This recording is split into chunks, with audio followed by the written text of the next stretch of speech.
Do you also have yours recording over there? Is that I'm Me? missing something? I'm trying to Oh, fix it right now. Uh, so the recap is, and it's very rough. We have barely made it through the fight with Ronnie, and at the very end, I believe she transformed into the worm. As we have entered combat this time, as she's transformed, Smalls has critically hit her to initiate the fight with this thing because fuck worms, apparently. And we just beat the living shit out of Ronnie in worm form because big target, lots of angry fucks. We were all almost dead. I believe it did knock. Was it Maddie down? It was Maddie, right? Yeah, Maddie went down, Malin went down, handful of people. Yeah, lots of people. And then at the very end, after we finally brought it down to what we thought was going to be a safe moment of reprieve, Norm the Naked steps in, brings Maddie up. I believe he helps us with a couple rounds of combat to finish putting her down. And as she's about to explode, he tells us to get out of the way. Which at this point, Pico puts up a wind wall. Yes, that is the spell he used. I believe it was wind wall. And then Argus Yes, it was uses Windmill. wall of force from his cube to help dampen the blast, which fortunately allowed everyone to not die, including Norm, who was kind of in awe of the situation. From this explosion, the pretty fire lady Letha was born, who had nothing and wanted nothing to do with the previous incarnation's bullshit, including the skin currently attached to Maddie, because that's not her guardian, not her problem. From this, we also acquired, I believe Ronnie's sword was acquired, which Smalls is carrying on his back at the moment because only person with strength to do so. Drew is crying because Drum's bones were crushed into diamonds. And after this exploit, we have decided to go down the hill and bunker down in the tavern where we had our unfortunate slaughtering event. Don't we probably didn't have to kill the poor guy, but hey. And I believe we're now bedding down. I don't know if we've actually gone through the long rest yet. Now, have we? Not just yet, no. Okay, so we are deciding to bed down in the tavern for the evening, and I believe that is where we're at. Awesome. Inspiration Argus for the I think we're going to go with RoboCap. Compliments of Allie Drew. Inspiration Argus. Beautiful. Yes, at tight, very, very close fight. Ronnie put some hurt on you guys, but the combined efforts of everybody working together, some seriously good team efforts and just communication, combined abilities, watching out for each other, came through way, way better than anticipated with a situation like this. So amazing. Like I said, the teamwork and communication with this group is just improving every single time, every single big fight. I'm loving it. But yep. Yes, Letha, the Red Witch, is now in control of the Glade. Norm the Naked has decided to stay on as her guardian because he's got a thing for redheads. Everything worked out pretty well. And yes, you guys decided to make your way down. But before heading back to the Booyo, it was already relatively late in the day, early in the evening. You guys decided to go back down to the small hunting lodge down there. It was already secured because you guys had spent the night there prior and decided to go ahead and bunker down there. But before we did, we ended the session there and we explained some things about who the Booyo was, what powers they have, and what kind of, what they're capable of doing and what they're not, and kind of gave you guys between the sessions to figure out what you wanted to ask of the Booyo for your respective boons. But more so than that, you guys are just taking finally a quiet moment after a chaotic couple of days and just kind of hunkering down here in this lodge. It's still the day of the fight. It's that late in the evening. You guys are kind of cooking something up, maybe something to eat. and just kind of taking a deep breath. But you're warm, you're safe, as far as you know, and secure in this place. But it's still the same night, and you guys haven't taken a long rest. Is there anything anybody wants to do or say before we go ahead and take that long rest, or do you want to wait till the morning?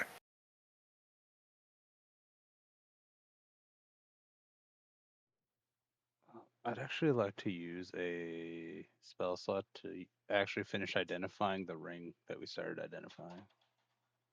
Okay. The I- one that Malon's using? Yes. Okay. I also have, well, I have the identify spell, so Okay. So what kind of things do you want to cast Identify on? I'm going to say that Maddie also offers up something. Maddie is going to be in a bit of a... Maddie's in rough shape. Maddie has had that hide peeled off of him a couple of times. It has, circumvented the attempts of trying to remove it and has reapplied itself to his body. He is taxed. Honestly, he's burning up with a little bit of a fever right now. He is exhausted beyond repair. And frankly, he's just kind of physically useless right now. He's going to sit off on his own, and he's going to drink and try to nurse his wounds, but he's being relatively quiet, all things considered. But he offers up that a couple of things that are something that he found when you guys took on the pirates, and he offers up this.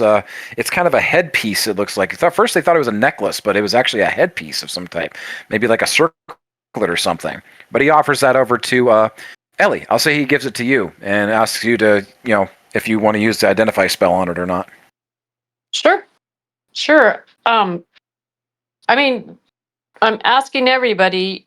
This goes to that guy or somebody from the church. Is that okay with everybody? We just want to find out what it is. Can you hear me? Yep. Okay. But she's presenting that to the group, guys. I'm not going to answer for y'all. So Yeah. Is that okay? I mean, unless somebody else has an identify. I mean, it should be okay. We totally already have one cursed item we have to give to the church, so if there's Yeah, more, we'll right? just have to give them all up. Okay. So I'm gonna cast identify spell on Maddie's circlet. All right. all right. You cast the spell. It takes you a while. You sit down and concentrate, and kind of find a quiet spot in the lodge here. Same kind of deal. It sounds as if there's a ringing, and you're waiting for somebody to pick up on the other end. And that same gruff, kind of grumpy voice picks up on the other end. Like, yeah, what? Hello. This is Ellie again, and I have a piece here that we are interested in identifying. So I look at it, and he sees it, right? Oh, boy. All right, yeah. Give me a minute. Oh, that's you got a headband of intellect there, kid. You're fine. You can keep that. So can you tell me what it does? Yeah, raises you from being a dummy to a relatively smart person. So I ask a question and I get the answer if I have the circlet on? No, Oh. How does that work then? you'll figure it out. Oh. Okay, but it's an okay item. Thank you. Yep. While I've got him on the phone here or in my head, does anyone else have anything they want to identify? Doesn't work that way. Bye. Bye. He cuts the connection. You get the impression it's one cast, one reveal. Got it. But Okay. you can add a headband of intellect to your inventory, or I can put it in Maddie's if you want to give it back to him. What this essentially does is it raises your intelligence. Mm. So somebody could have an intelligence of 8, and I believe it raises it to 17. I could be wrong. It might be 19. Nice. Well, it's Maddie's, so of course I'm going to hand it back to Maddie and explain because nobody could hear it but me, right? Yeah, it raises your intelligence score to 19. Okay, so that's what I convey to everybody and hand it back to Maddie or Malin if Maddie's out or he's down. I know he looks exhausted. So I'll leave that up to Malin. Malin, I feel like he would trust you with this. Do you want to take it off his hands? Yeah, I can do that. Okay. You can add a headband of intellect to your inventory. Okay. Next. Yeah, does anyone else have anything? I do want to still train a little bit with my weapons, if I may. Sure. Figure out who you're going to train with, but Argus, didn't you have some identify stuff you wanted to do? I have one more identify left. Where did the crystal? I was going to finish identifying the ring, but since she would like to go do that, trying to remember what actually else existed in my inventory because I brain farted on that really hard. Okay. Do you want to use the identify for the ring? That is the goal. I do have 2 slots, but yes. Yes, I would You like have use to, identify. so you're going to identify as well? Yes. Oh, nice. All right. I have Argus, it you use identifies her. cool. So Argus, you want to use the identity? You're going to go ahead and use it for the ring. Yes. Same kind of deal. It sounds like something's kind of ringing, waiting for somebody to pick up, and you get an angry voice in their end. Yeah. Yes, I have a ring of warmth that wasn't fully identified, I think. All right. Give me a minute. Yeah, it's a ring of warmth. What do you want? Just making sure. Yeah, that's what you got. Enjoy. Awesome. Ring of warmth.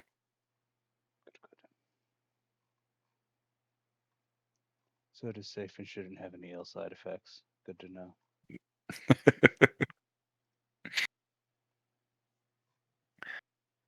All right. Any other items?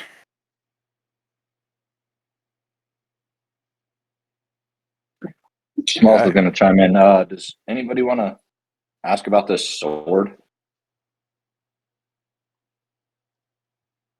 I don't think asking about things that we know are cursed is a good idea because then they will have the record that we have it and want us to give it to them. Yeah, we Yeah, should probably keep that one to ourselves. Yeah, I agree. Because Okay. I At have least that until we red. can find a different way to identify what that thing is. I could check my. Would my primer have anything with swords in it? I guess I could look. You could try that. You could try later on when you guys get ready for your long rest. Yeah. Okay. All right. Malin, you wanted to try some training with Smalls? If that's okay with Smalls. Let's do it. Okay.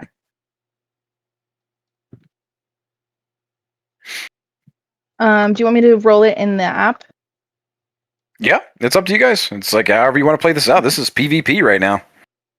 Okay. Uh,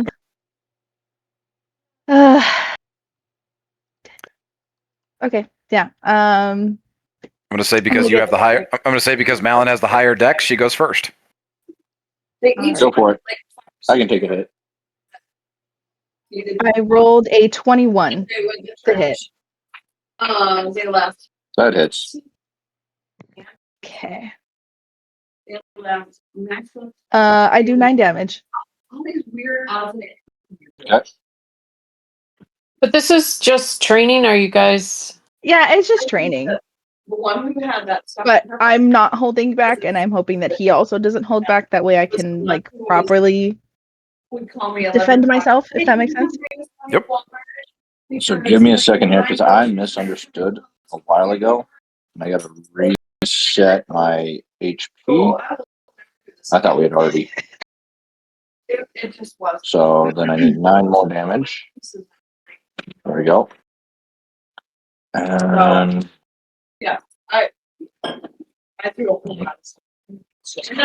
I'd used all my stones and endurances. But I hadn't used all my rages.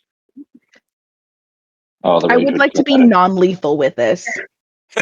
Yeah. We I we feel are like I should say that now. I'm not trying We're to do being that. non-lethal. I'm trying to reset. No, I'm just trying to reset where I was at. Mm-hmm. That's all. Because I had misunderstood. I thought we had already hit. I had already hit long rest before we'd gotten into this stuff, No, you're and I'd good. used my second line. There we go. Okay, Smalls will take a swing. 19 to hit. That hits. Good. No, maybe not so good. I thought that was a 1. 12 points of damage plus 2 for. No, I'm not raging, so just 12 points of damage. Okay. That would knock me out. Oops. Smalls is gonna just kind of stand over Malin like. I should have are you waited okay? a little longer. Yeah, I'm good. Dude, Sorry. what the fuck? Probably should have waited a little bit before we did that.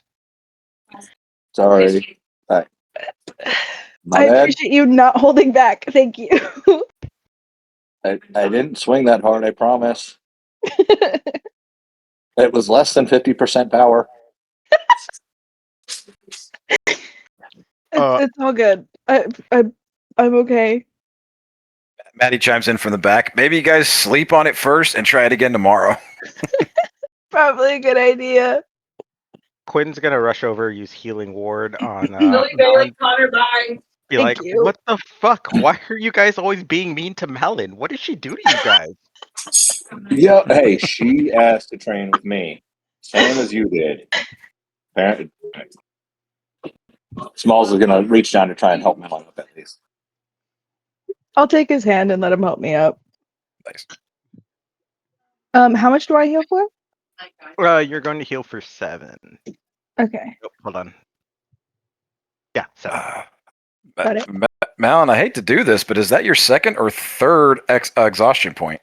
That is my second time going down. Okay. I was going to say, Smalls might be collecting another hand here tonight. Yeah, no, I haven't gone down that many times. Yeah, you went down once in the last fight, so you're good. Uh-huh. Cool. All right. Do I write down that 21 or Just make a note of it that you trained at least once, so we'll come back to Okay. it. It's like you're Okay. kind of hunting for criticals right now, but if you train enough times, something we'll see what happens. Okay. But yeah, going at it again, you both of you at full strength, no holds barred, could be kind of interesting. So we'll see what happens if you guys get another shot at it this session. Okay. Cool. All right. Anybody else?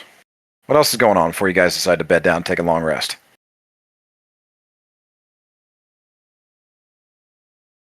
Going once, twice. I'm actually going to resummon Okay. my dog before we go to bed. You're gonna do what? Resummon Dago, because that's an hour-long ritual. Yeah, absolutely.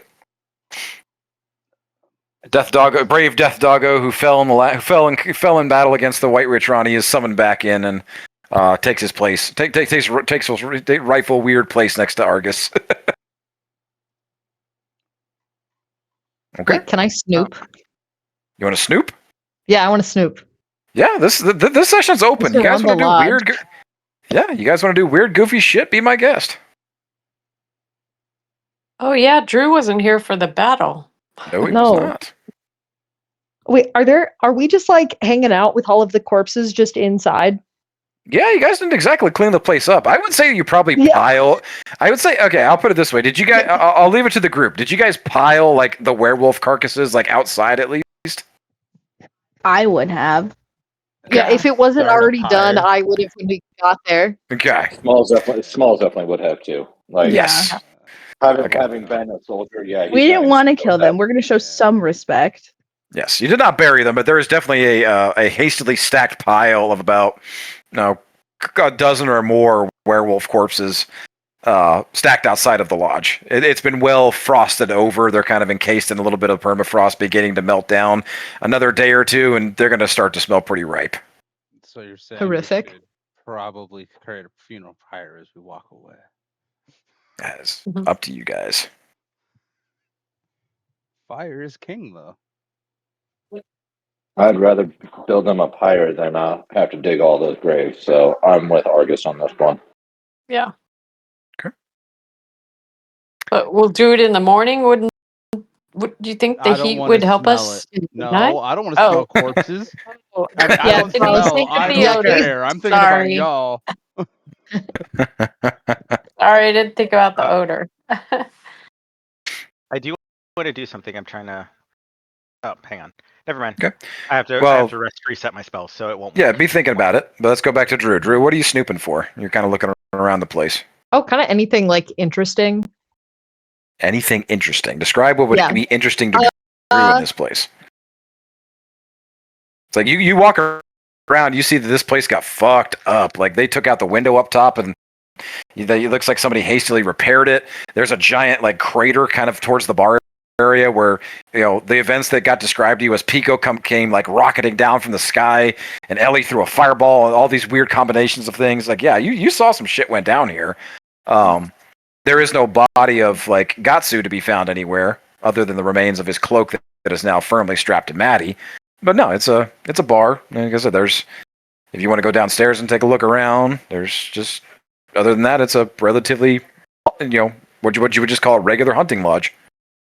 Yeah, so I'm looking for like magical items, books, anything Okay. that might point me in some sort of direction. Okay, roll me an investigation check.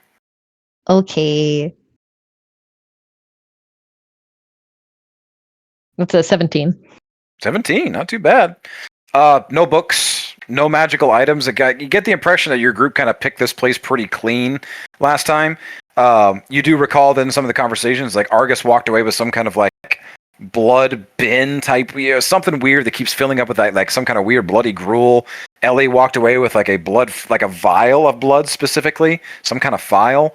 But in terms of other magical items, no. Everything else here, even on a 17, this looks to be a place where a bunch of like hunters hung out. There's old food here, a bunch of decent booze stacked up on the walls and still sealed up pretty nicely if you're looking for a drink. But in terms of anything eldritch or esoteric, no, you're not going to find much here. Okay. Yeah, I'll probably take some booze for Maddie. He'd probably want that. Okay, go ahead and add a case of booze to your inventory. Just a special item, Okay. custom item. About 12 bottles of just randomly assorted booze.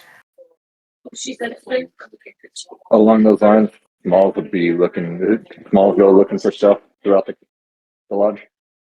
Yeah, if you want to do the same, what are you looking for? Specifically, Smalls going to look for anything that's going to be like survival items and or gold or any kind of coin. So any kind of rations, anything that's going to help keep everybody warm, and then he'll obviously be kind of just keeping an eye out for any kind of gold pieces or anything valuable that he may be able to sell and get a little bit more Okay. gold coin.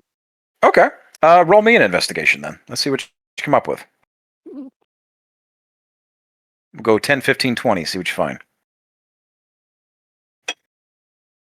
Nat 20, but it's -2, so an 18. On a nat 20 though, -2 becomes an 18. Okay, you're looking for anything of like just anything that's worth gold, basically something you could sell or something you could haul off. Exactly. Okay. And or ration and or like just pre-made rations that would at least help keep everybody fed and alive. Like he's looking for stuff that he can sell because he's still trying to make coin for his reasons. Okay. You don't find much in the way of like coin. Like I said, this is a hunter's lodge. You don't find you get the impression, especially with how Gatsu's talk, they don't deal with coin here or money. They were very much so a barter type thing. But on a nat 20, -2 still on an 18, you as a kind of like you're an outdoorsy type, you were a soldier, you take a look around at the walls here, and the taxidermy in this place is actually very well done. Now, you don't think you could be able to haul off some of the stuffed heads and like the animals and stuff here that they have, but there are assorted hides and things like that strung up on the walls and on the floors and things that most people wouldn't look twice at. You take a look at, and these are in pristine condition. These are pristine pelts. And you've been carrying around a couple of those, and you know that a good pristine pelt, specifically a wolf, could go for a solid 50 gold somewhere. You know what? Roll me a d6 at advantage on the nat 20.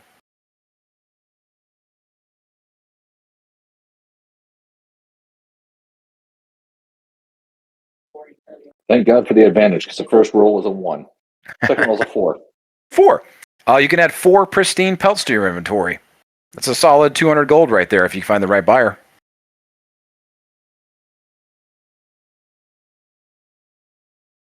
Or could be turned into armor. You know, who knows? You got lots of uses for pristine pelts. Solid.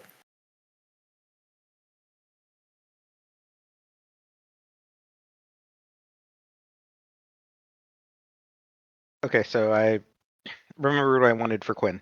Okay. So is there like a fireplace or a mantle or something like Yeah. something that would be lit? Yeah, there's 2 of them. There's one on either side of the room. Takes quite a bit to keep this place warm. Okay. Then I'm going to go over to one of them. It really doesn't matter which one. Probably one closest to the front door. Okay. And I want to use stone shape. To create just like a little lotus type flower. Like just in like the center back of it. And then I will Okay. continue in the morning. Because I need a rest to get different spells. But Okay. yeah, for now I just create like a stone little statue that's like a lotus that's blooming in the back of the fireplace. Okay. Easy enough. Anybody that wants to like kind of be paying attention this moment, I'd say that Drew and Smalls are obviously a little occupied with, looting. But anybody else that wants to pay attention and notice this, it's not. You guys are all in a big open space. It's not something she can hide. So if you want to take note of it and ask about it later, be my guest. Ellie notices because Cool. she basically is following Quinn around, asking if she's okay. You okay? You okay? Yeah, we Girlfriend. Yeah. Anybody else? Yeah, can I ask Argus about the weird blood thing that he found? Be my guest. Hey man, Malin was mentioning something earlier about a weird bucket you found that like makes blood. Well, it makes blood gruel as I pick up the bowl that the dog was eating out of, and it fills itself back up.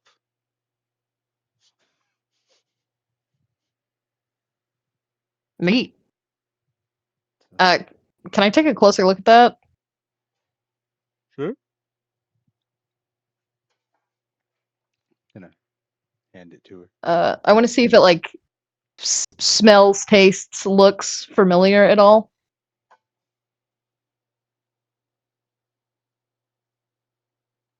So what exactly are you doing? Well, I'm gonna smell it. I'm gonna look at it. I'll probably taste what's in it. So, what would you like me to roll? Just a second. What is this thing? You know what? Combined efforts, I will let you. Either you and Argus can both roll an Arcana check here, or one of you can roll an Arcana at advantage. I got a -1 for that. Would you like to give it to Argus at advantage with the +5? Yes. Understood. I shall grab the dice. Okay. You're looking for a 20 or higher on the. You're looking for a 20 or higher on this to identify it. Well, I got a dirty 20 on. Oh one of shit. them, so that'd be Okay. Great. I'd like to know what I'm actually feeding my dog. That'd be great. The combined efforts of the two of you and your combined knowledge, especially with Drew's particular tastes, this is a Bloodmire. This is what's called a Bloodmire phial. This shallow ceramic drinking bowl is enchanted to repurpose spilt blood into new life. The bowl holds up to 8 ounces of blood. Once filled, the blood begins to slowly swirl on its own. If let to sit for 1 hour without spilling, the blood in the bowl becomes a gruesome tonic that pulses with a faint internal glow. Drinking the entire bowl provides different effects. The blood's magic fades if it's poured into a bowl without being drunk. Once the bowl has been used this way, it cannot be used again for another 1d4 days have passed.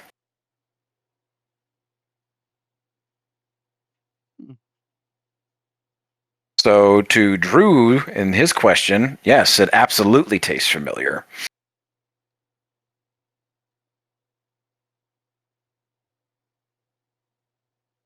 I'll turn to Argus. Has anybody besides the dog drank all of it?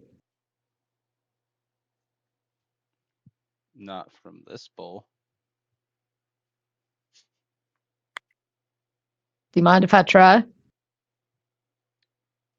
Go for it. I mean, what's the worst that can happen? I You would- already died once, I think. I think a few times.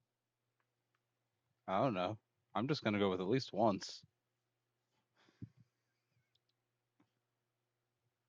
You were saying, Masha? Yeah, hey, what's another curse anyway? Yes, I'll drink the whole thing. You go to drink it, but you actually find it empty because Argus Oh, fed it. I'll Argus take the fed it. dog. Argus fed it to his dog not too long ago. Oh, that's right. So during your next Oh. long rest, whoever's going to take the bowl, roll me a d4 during your next long rest, and we'll see if it recharges. Okay. Argus, do you want to take it or should I? I'll hold on to it. I got the space for now. Okay.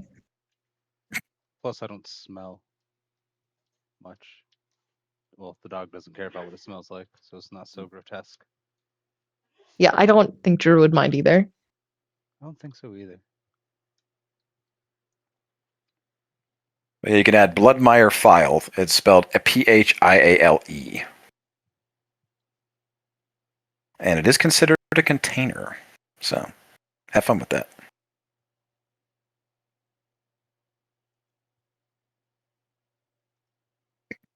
Who else?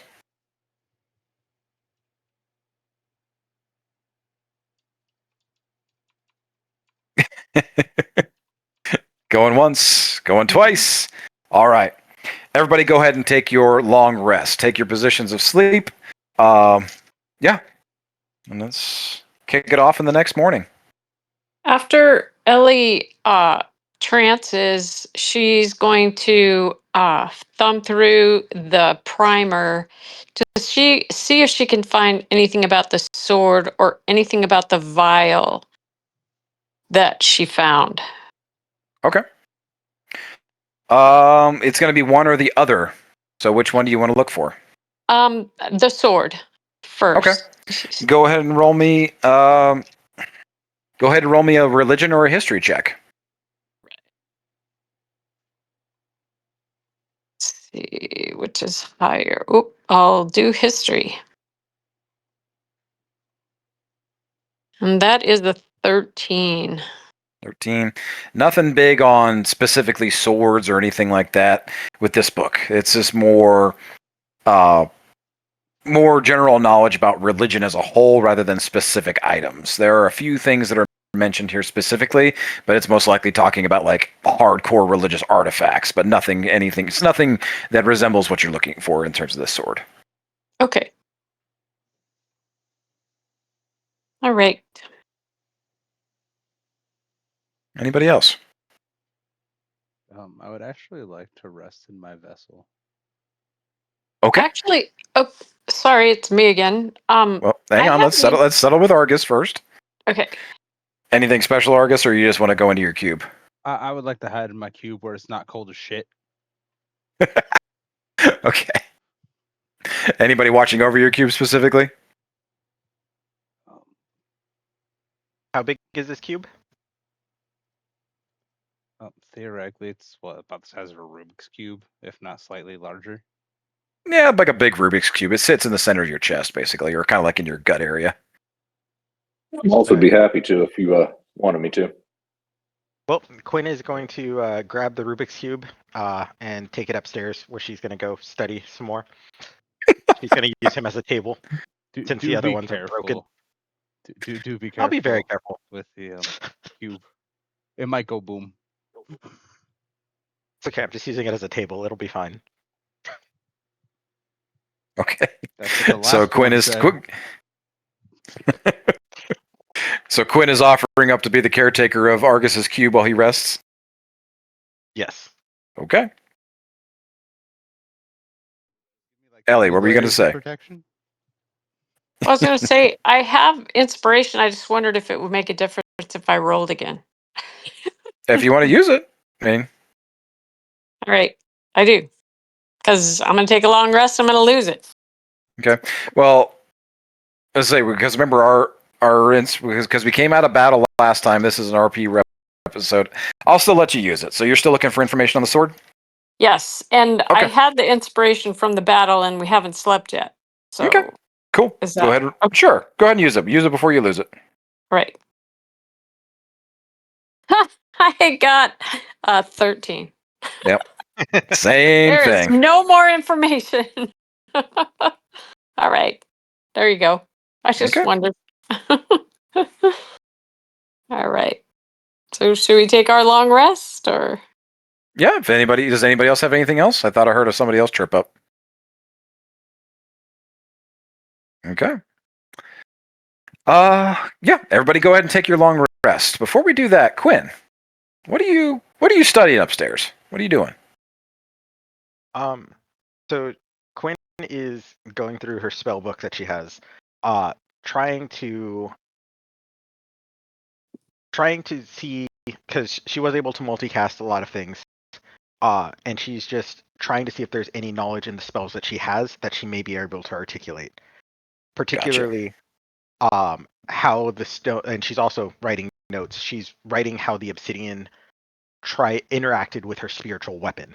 So she doesn't know if she can repeat it, but she knows that stuff can interact with her spiritual weapon now, in particular to her goddess. So she's Gotcha.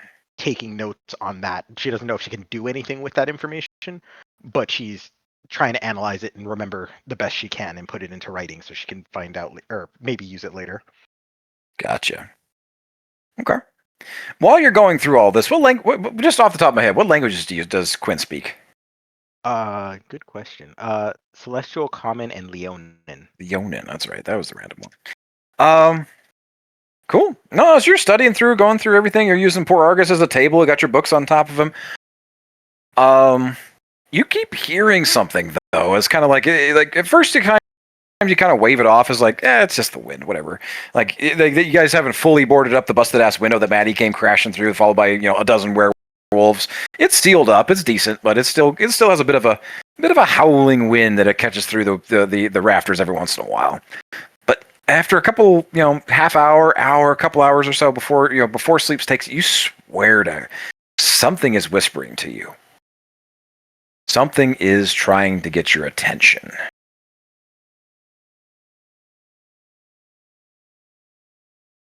Curious. Quinn, while partially falling asleep, because that's how it's been described, is going to try and listen, but not draw attention to the fact that she's listening.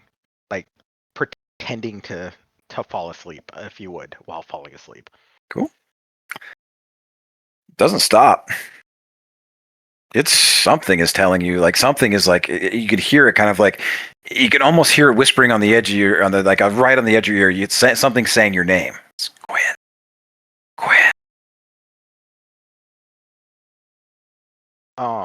Is everyone asleep by this point in time? Yeah, you look over the banisters. I'd say most of everybody's probably asleep at this point. Yeah, anybody else that's like anything else that'd be whispering to you is well out of range. You're upstairs. Everybody else is down.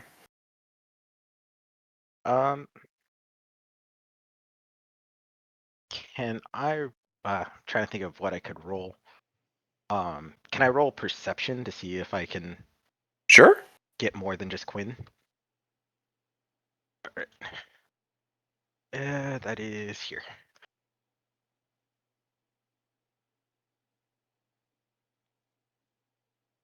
Uh, 15. 15, not too bad. The voice is coming from Argus. Well, his cube, specifically. Saying your name over and over. Sounds a little... It sounds a little distraught. Huh. Do you pick up the box? Take a look? Yes, I'm gonna move some of my books aside and get my ear closer to the box. Cool. As you pick it up, the runes on this thing are glowing. Like his cube is often like glowing. And it has like this kind of It has this purplish, fiery hue to it, especially across the various runes. But especially as dark as it is in this place, and like just as quiet as it is, you've never really been able to have a chance to investigate this thing up close. But there's a lot of writing across this thing, runes specifically, runic writing. And each of them kind of glows, and every once in a while, a letter lights up or a word lights up. What you would describe as a letter or a word. You're not exactly fluent, whatever language this is. But every once in a while, it lights up and just keeps saying your name, like Gwen, Gwen, Gwen. There's these little interlocking, it's composed of these little airtight interlocking parts too.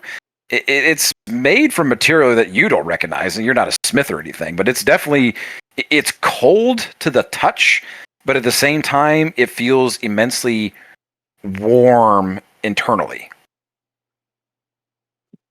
But as you kind of play around, what do? Do you want to? Do you kind of trace your fingers across the runes? You're investigating this thing, right? Yes. So I'm investigating it. I am also making notes.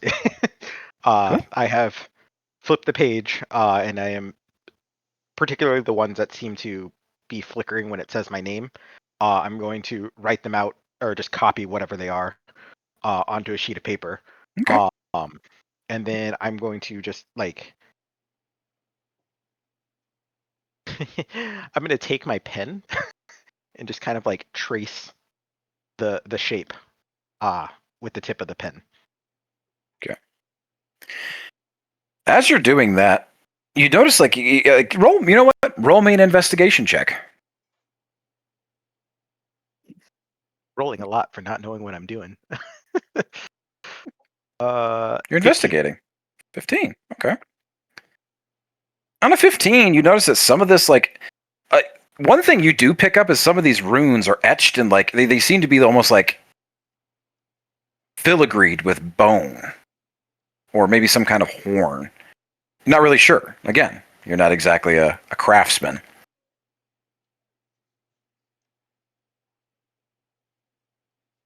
I'd say on a 15. I mean, how invested are you in this thing? Are you really interested in taking a look and trying to figure this thing out? Like you're writing down the runes, you're listening to it, trying to really figure this out? Yeah, Quinn's mildly invested, or she's invested enough that it has distracted her from her studies of magic. Because this could be something. Cool. Who knows what it is, but it could be something. Cool. I'd say you definitely spend more than an hour working on this thing. And on a 15, you're not really able to put much more together other than it's some kind of puzzle box. And after 45 minutes to an hour, you manage to slip one of the little turns, one of the little runes into place, and with a little click. And I need you to make a wisdom saving throw at disadvantage.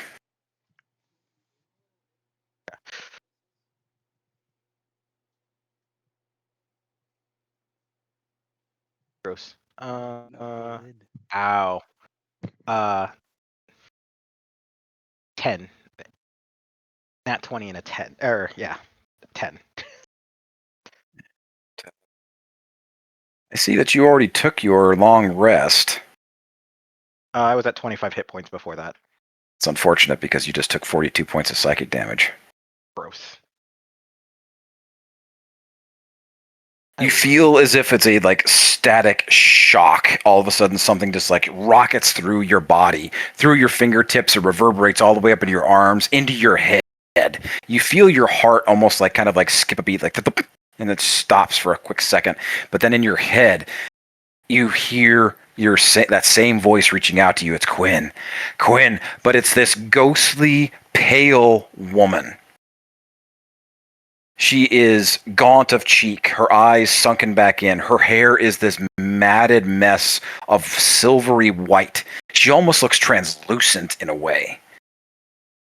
But as you feel that rocketing through your fingertips and your head, this ghostly visage reaches out and puts her fingers on the side of your head and pulls you close and just starts shouting at you, Quinn! And I need you to make your first death saving throw.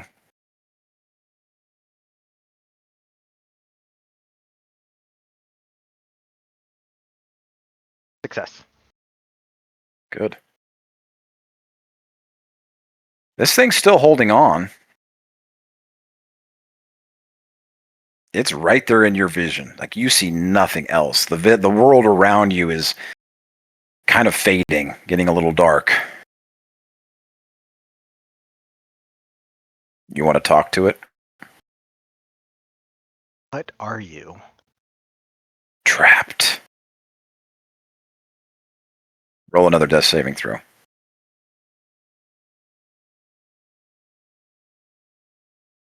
Success. Nice. Do you want to be free? Yes. Roll another death saving throw.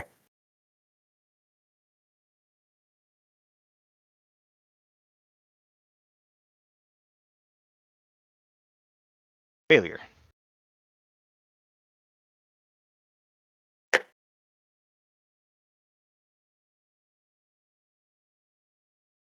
What is freedom?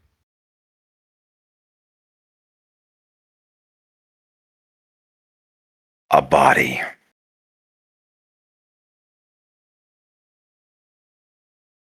Roll another death saving throw. Success. You snap out. You do not wake up. You are completely blacked out. Like you have just passed out. Like you are exhausted and excruciating pain. You can go ahead and take your long rest. But you wake up the next morning and all seems to be normal.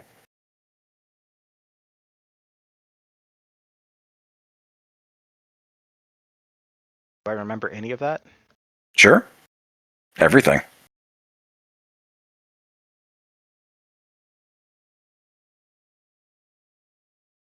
What I get for playing with runes?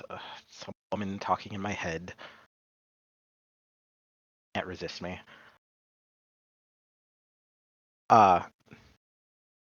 Quinn is going to get up. She's gonna leave her books and everything everywhere. Because she had something she wanted to do in the morning. Before everyone got up anyway. She's going to return to that statue that she had created in the back. Okay. Of the pyre, and she's actually going to cast continual flame on it. So that it's and to read continual flame, it's the flame equivalent brightness to a torch springs forth from the object you touch. The effect looks like a real flame, but does not require heat or oxygen. It can be covered, but it can be covered and hidden, but it can't be smothered or quenched until dispelled. Interesting. So it's going to look like there is a continual light always in this cabin. And very crudely on a piece of paper, she's going to just write a message that says, "May all those who are lost find their way to this light." And I have a picture. Oh, we have art. We have art. It looks something like this. Sometimes the flames show a little silver, but this is Nice. Dig it. all right. And then she'll continue her day doing whatever Quinn does. Anything with Argus, or are you just gonna let that go? I'll go back upstairs and I'll knock on Argus a couple of times. Argus, you can pop out whenever you want the next day. So It actually ends automatically after 6 hours. okay. So Argus is out before you wake up, Quinn. Okay. So he's out and about by the time you finish, and then you go downstairs and finish your ritual. He's cooking breakfast or doing whatever it is Argus is doing. Probably cooking breakfast, feeding the dog, Sounds about right. making coffee. All right. Glorious. Yeah, if you wanted to talk, go for it. Can I totally have a cup of that? Yeah. Also, why would you scream my name in the middle of the night? You're like a robot, right? Yes. And I don't know why I would scream your name. Are you sure it was me? Um, well, maybe, but like it totally came from you. So like, were you dreaming about me? Like, I know that's totally just what happens, but like, I kind of need to know where we are. Like, maybe you have another side to you, or I don't know. Can you fall in love with regular people?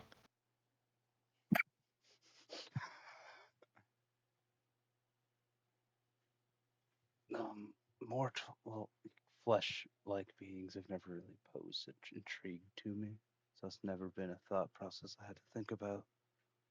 Um, as for the other one, there does seem to be a second presence within me, so it may not just be me. As I continue to flip the eggs or whatever breakfast is at the moment, not really sure what we scrounged up. Totally interesting. Uh, I I think we should come back to this conversation. I think the others are waking up. Yes, they probably smell the good food.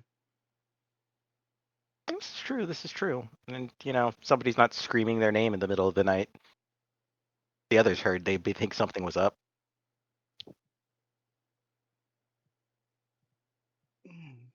That is true. Don't make Smalls jealous now.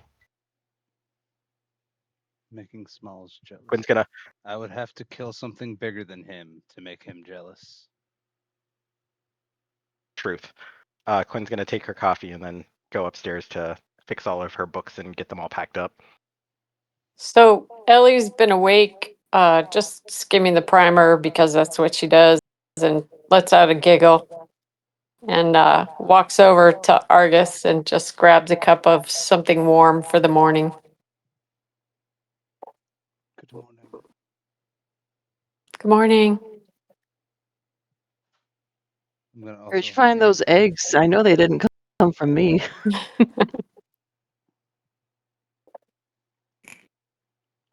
Probably local birds' nests. Had the dog go fetch them. He's got a good nose. He's got two of them, you know. Great doggo. Morning, Pico. In all honesty, it Hey, was probably yo. just reconcentrated, like hard-boiled eggs. They got smashed into something. Solid. Solid. The chef of the hour. He knows what he got to do. You all take note that Maddie wakes up too, but he is uncharacteristically quiet and he looks rough. Looks like he didn't sleep at all. But he kind of sticks to himself and grabs a hot cup of coffee and kind of goes back to the side of the barn. He's sticking to himself.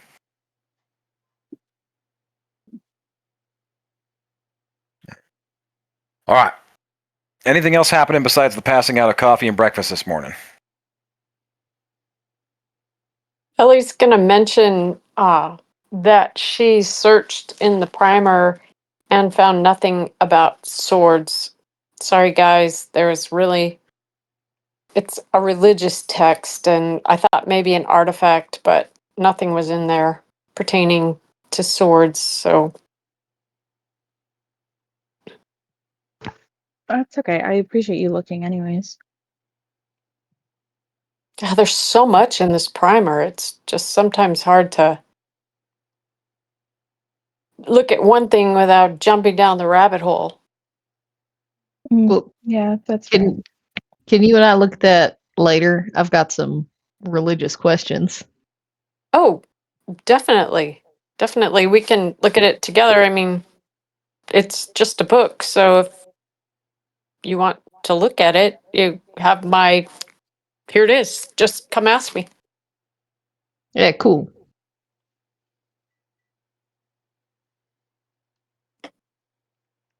Can I Alright. re-challenge Smalls?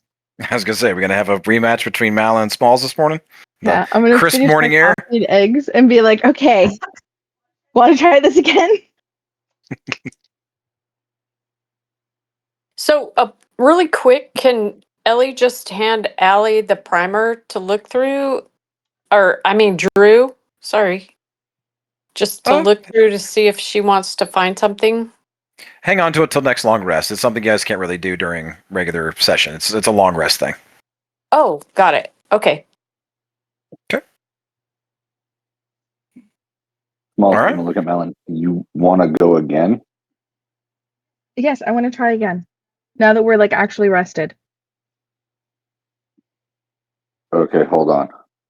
Smalls is gonna walk over to Maddie. Hey, bro. I know you're not really responsive right now. I'm just training with Malin. Please don't lose it. I'm not trying to hurt her. Just gives you a big thumbs up. He's got his head down on the bar. Figured as much. He figured he wouldn't say a whole lot, but wanted to double check. Just training with you, buddy. Or just training with her for you. Good looking out, he tells you. Then he's gonna go back to Malin. All right. Let's take your best shot, I suppose.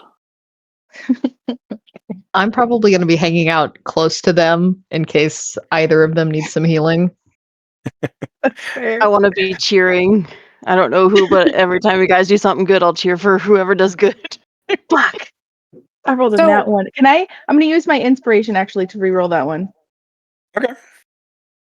I say Matty definitely stays behind the bar. He's not going to watch because he's trying to like keep his shit together. So anybody else that wants to go outside with Malin and Malin Smalls and see what's going to go down with this, be my guest. Yay. So can Ellie just go and sit by Maddie and pull out her pan flute and just play something calming while he sits there at the bar? Sure. All right. Kind of does a little like waggle with his coffee. He still has his head down flat on the bar, but he like lifts his hand up above his head, waggling his coffee, like keep him with the tune a little bit. Cool.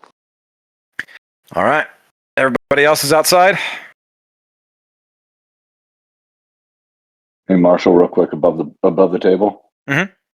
How does this play into Smalls going berserk? Being that he knows that this is just training, do I get to forego that, or do I need to still roll for it? I'd say we could forgo it. It's like Okay, it's a thank degree God. of it's a degree of holding back. Okay, I'm just making sure. It's like- Thank you. Run into that damn As I say, it's like I'll leave that one up to Malin. If you want the full unadulterated Smalls, we can let it happen. But I'd say for this, Smalls is holding that little teensy part of himself back. Yeah, I would rather not have to deal with that issue while we're training. Okay. Smalls winning in rage. We're just gonna go for this, and I'm gonna let you take a couple of swings, and we'll see what happens. Okay. With the reroll, I rolled a 19, so that's a 26 to hit. That definitely hits. Okay. Do I have to roll damage, or can we just forego that since I want to go like non-lethal with it? Oh, you're rolling damage. Like this is like it's full okay. PvP. Like I said, use your abilities. Use everything you got. It's like you are truly Okay. testing yourselves against each other here. So But that it is is- a 10. And damage. I am gonna add on the psionic strike in there, which would make it a 16 total damage. Nice. Okay. And then my second attack is another nat 1. Wow. Got her shaking in her little booties. I'll come get you, babe. I get really nervous because I hit you really hard the first time, and then I'm like, oh fuck. Smalls panic kind of of- smile. Is he gonna rage? No? Okay. Smalls is just gonna kind of smirk at you. Nice hit. Thanks. And then I'll like Okay. take like half a step to like rebalance myself.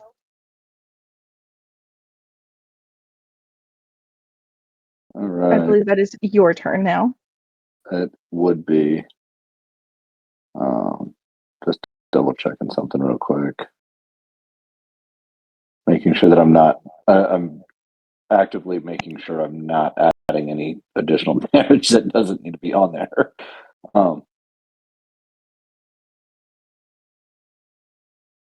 Ooh, that's not going to hit. We're going to use my inspiration to reroll that. Oh, thank God. Oh, thank God. That almost landed on a nat 20. Instead, it is a 22. Still hit. That was scary for a moment. So 22 hits. hmm And 8 points of damage on the first swing. Okay.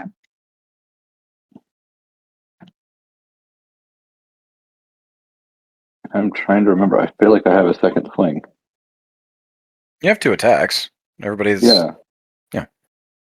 Okay. I was making sure. For some reason, I'm not seeing it in my thing as a. Yeah. Second Actions, attacks per action is 2, so you can take 2 attacks. Same for you and Malin. Okay. Mhm. So I'm going to attack again. And that's a 26 to hit. Ow.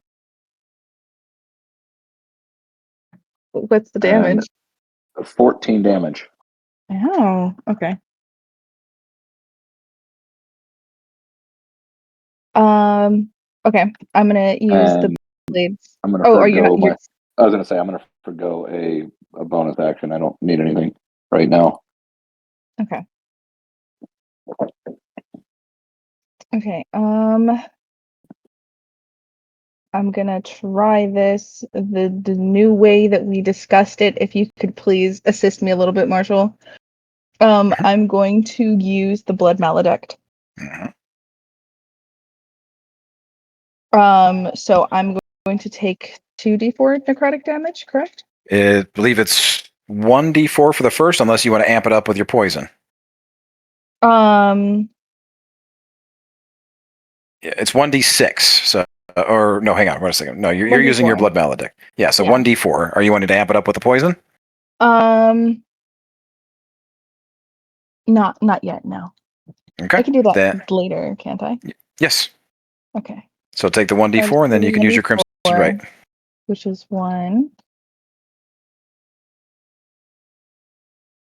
Okay. And then that is going to go on to my weapon. So then it deals an additional 1d4.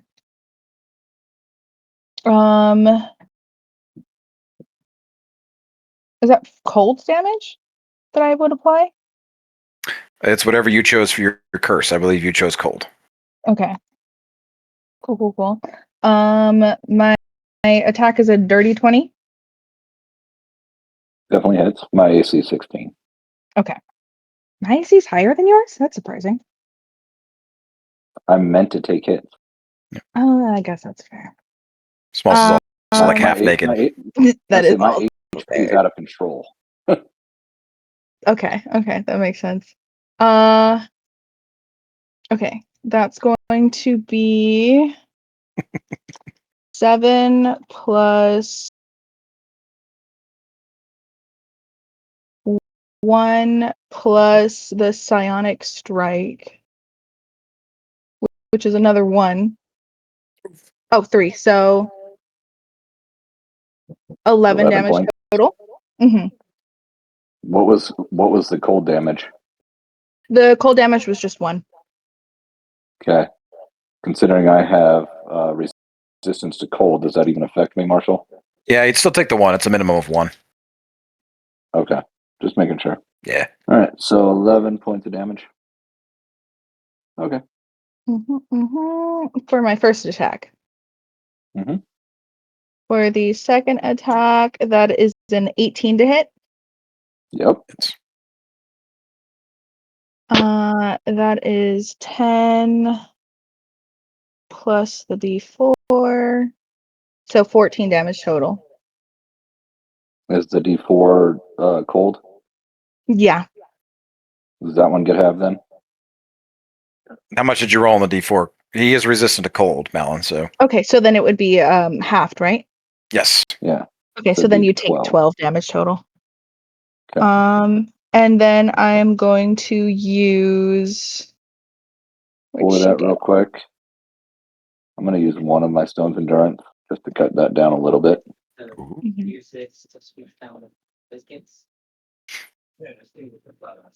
And then I'm going to do action surge, so I get 1 more attack. Nice. So 6 points off of that. So 12 minus, so 6 points. Action surge gives you your full action back, Malin, so you can take 2 attacks. Okay. The first one misses. And so does the second one. Oof. I'm gonna use inspiration to re-roll one of those. You still have an inspiration? Yeah, because I rolled a nat 1 afterwards. Oh, that's true. Okay. That's a 23 to hit. Mm-hmm. And that is 8 plus the cold damage. So reduce that. That'd be 9 damage total. Okay.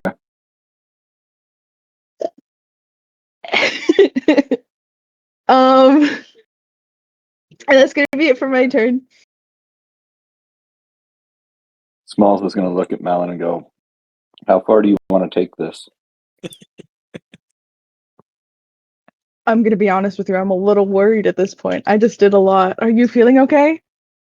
Oh, I'm fine. But if you really want to test your limits, I should go ahead and start to rage. Oh. Okay, How well, before strong we are do you that, do you feeling? have any pointers for how I've been doing so far? Well, obviously you've done well. I mean, not quite half. You haven't taken me quite half down, but you've done well. Though a lot of the damage that you would have done, I would be able to shrug off if I was fighting a bit harder. Admittedly, I've Right. taken some hits because I don't want to.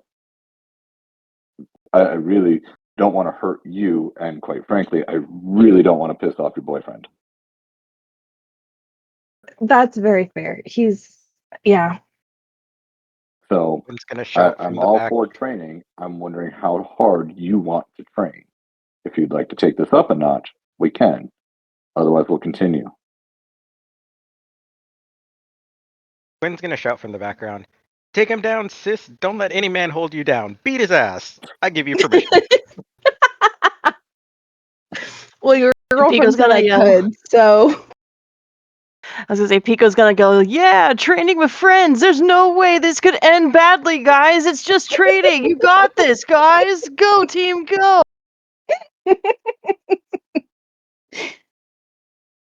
um you know what? Let's go a little bit further. I want to see how I can do when you're in a rage. Slowly, Small starts to change as he enters his rage. Oh boy. Mhm. That's his bonus action. Now he'll take his first swing. Oh, you lucked out. This is oh, okay.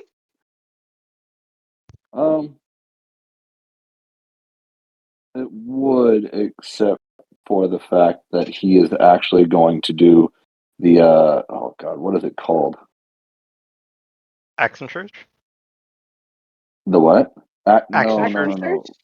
No. Where he re-rolls, where they can re-roll that attack for an but it gives you advantage against me next time. I don't ever use it. It's Reckless attack. Let's That one. Yep. So we'll re-roll that with a reckless attack on that first attack. There it is, 22. yeah, that one definitely hits. All right. First hit is 12 plus 2. We're at 14. But I have officially entered rage, so 1d6 plus 3. That's another 8 points, so we're at 22 points of damage on the first attack. Oh fuck. I'm going to use protective field to reduce that. Hopefully it's something substantial. I reduce it by 6. So that brings it down to 16. Okay. And he's going to attack again. Mm-hmm. 23 to hit. Yeah, the hit. And this time we're at 16 points of damage. Okay. Another 16. And that would end Small's turn for now. Okay. But you get advantage on your. Is it the first or is it all attacks? I think it's all attacks against him. I think so.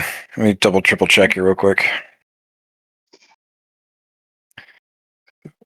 Yeah, you can make the first attack on your turn with advantage, gives you advantage on a melee weapon attack using strength, but attack rolls against you have advantage until your next turn. So yeah, Okay. Malin, every attack you make here has advantage. Okay. Okay. I'm going to use my bonus action to use second wind real quick. Let me roll a d10. Okay, so I get 9 health back. Love that. Okay. And then I'm going to go ahead and use my Mantis Blades. With advantage. That is a 15 to hit. I don't think that makes it. Nope. Okay.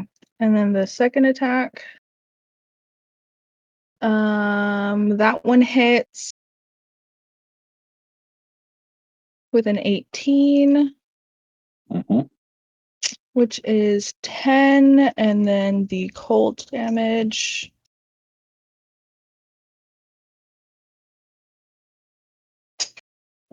That's 3 on the die. Would that be a 2 or a 1 for damage? Damage done is rolled up, damage taken is rolled down, so 1. Okay.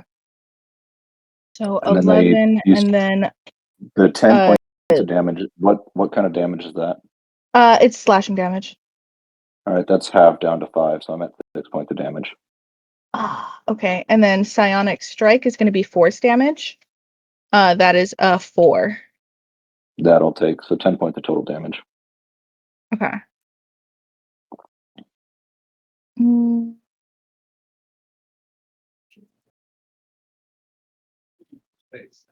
I think that's all that I have currently.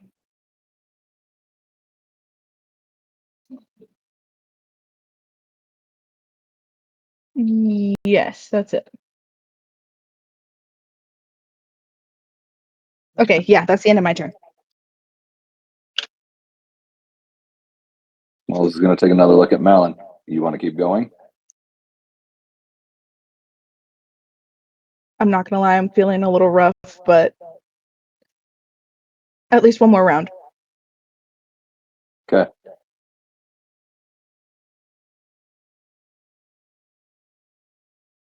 $20 to hit. Yeah, Mallard. Yeah, that hits.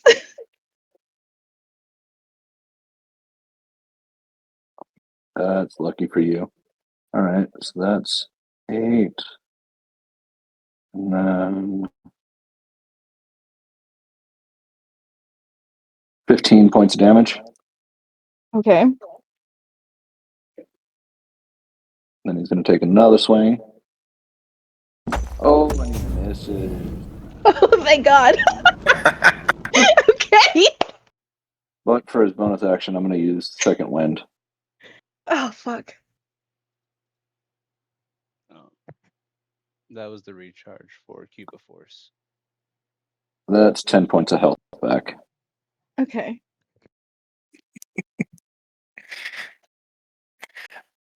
Is it the end? That's the 3. end.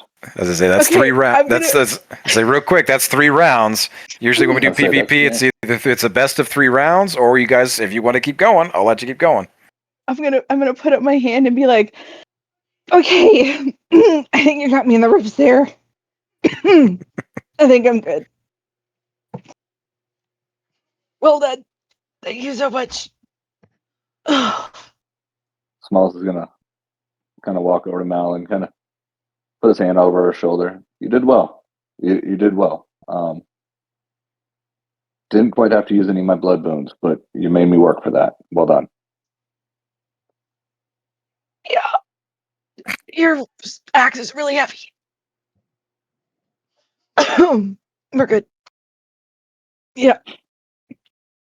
I'm gonna like waddle, kind of like really tired, over and sit next to Maddie. In the bar. Mm-hmm. All right. Not too shabby. I mean, in terms of total HP taken from both sides, you're pretty damn close. Really? Yes. It's like Smalls, I think after your second win, she had taken just about over 50 HP from you, right? Yeah. Yeah. Again, Smalls was trying to be nice because he really didn't want to hurt.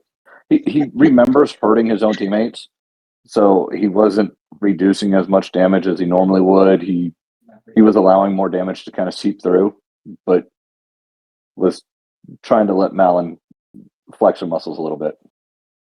Oh, flex you did. Like I said, you did more than you did about half. Took away about half of what Smalls had, and before he activated his rage, he used the Stone's Endurance. Not too shabby. Mm-hmm. Especially for somebody still learning to use their weapons. Their newly evolved personal weapons there, Malin. Not too shabby. Veteran. Yeah.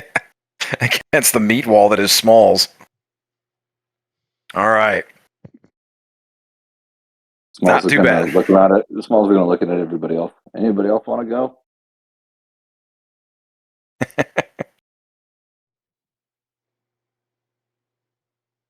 Oh, I'm tempted to though. That looked so much fun. Quinn is also gonna have a very curious look on her face.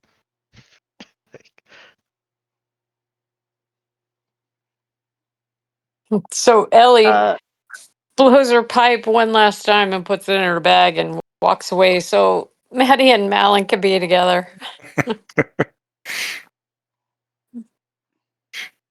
No problem. What's going on outside? Smalls is still ready to go.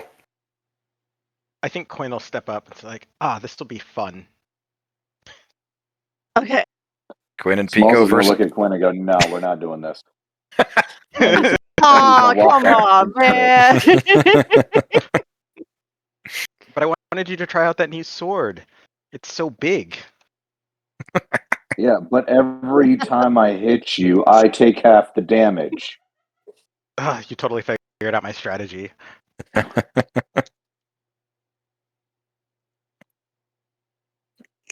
Are we having another Oh, go of somebody versus I'll be happy Smalls? to see Quinn and Smalls go. I can wait. I could just be in the back going, oh. We can turn off the rings. We'll see what happens.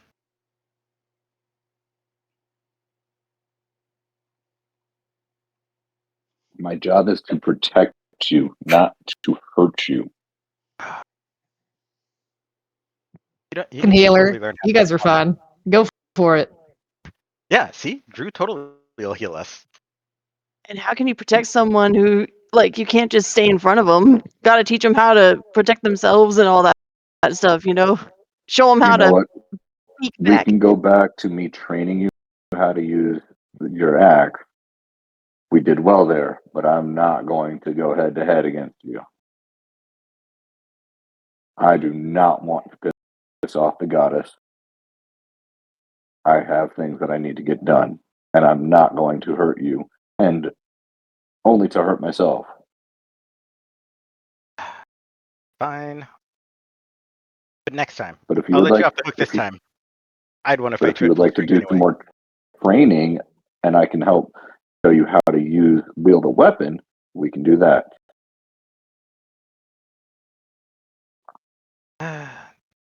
Pico, fight him.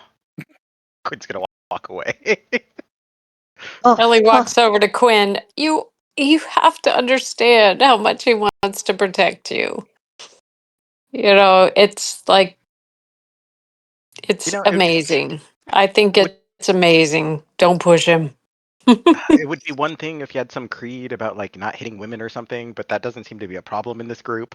So, But it's you, baby. It's you. Smalls is just going to stand over there hearing all of this and just rub his eyes, just annoyed, like, these fucking people.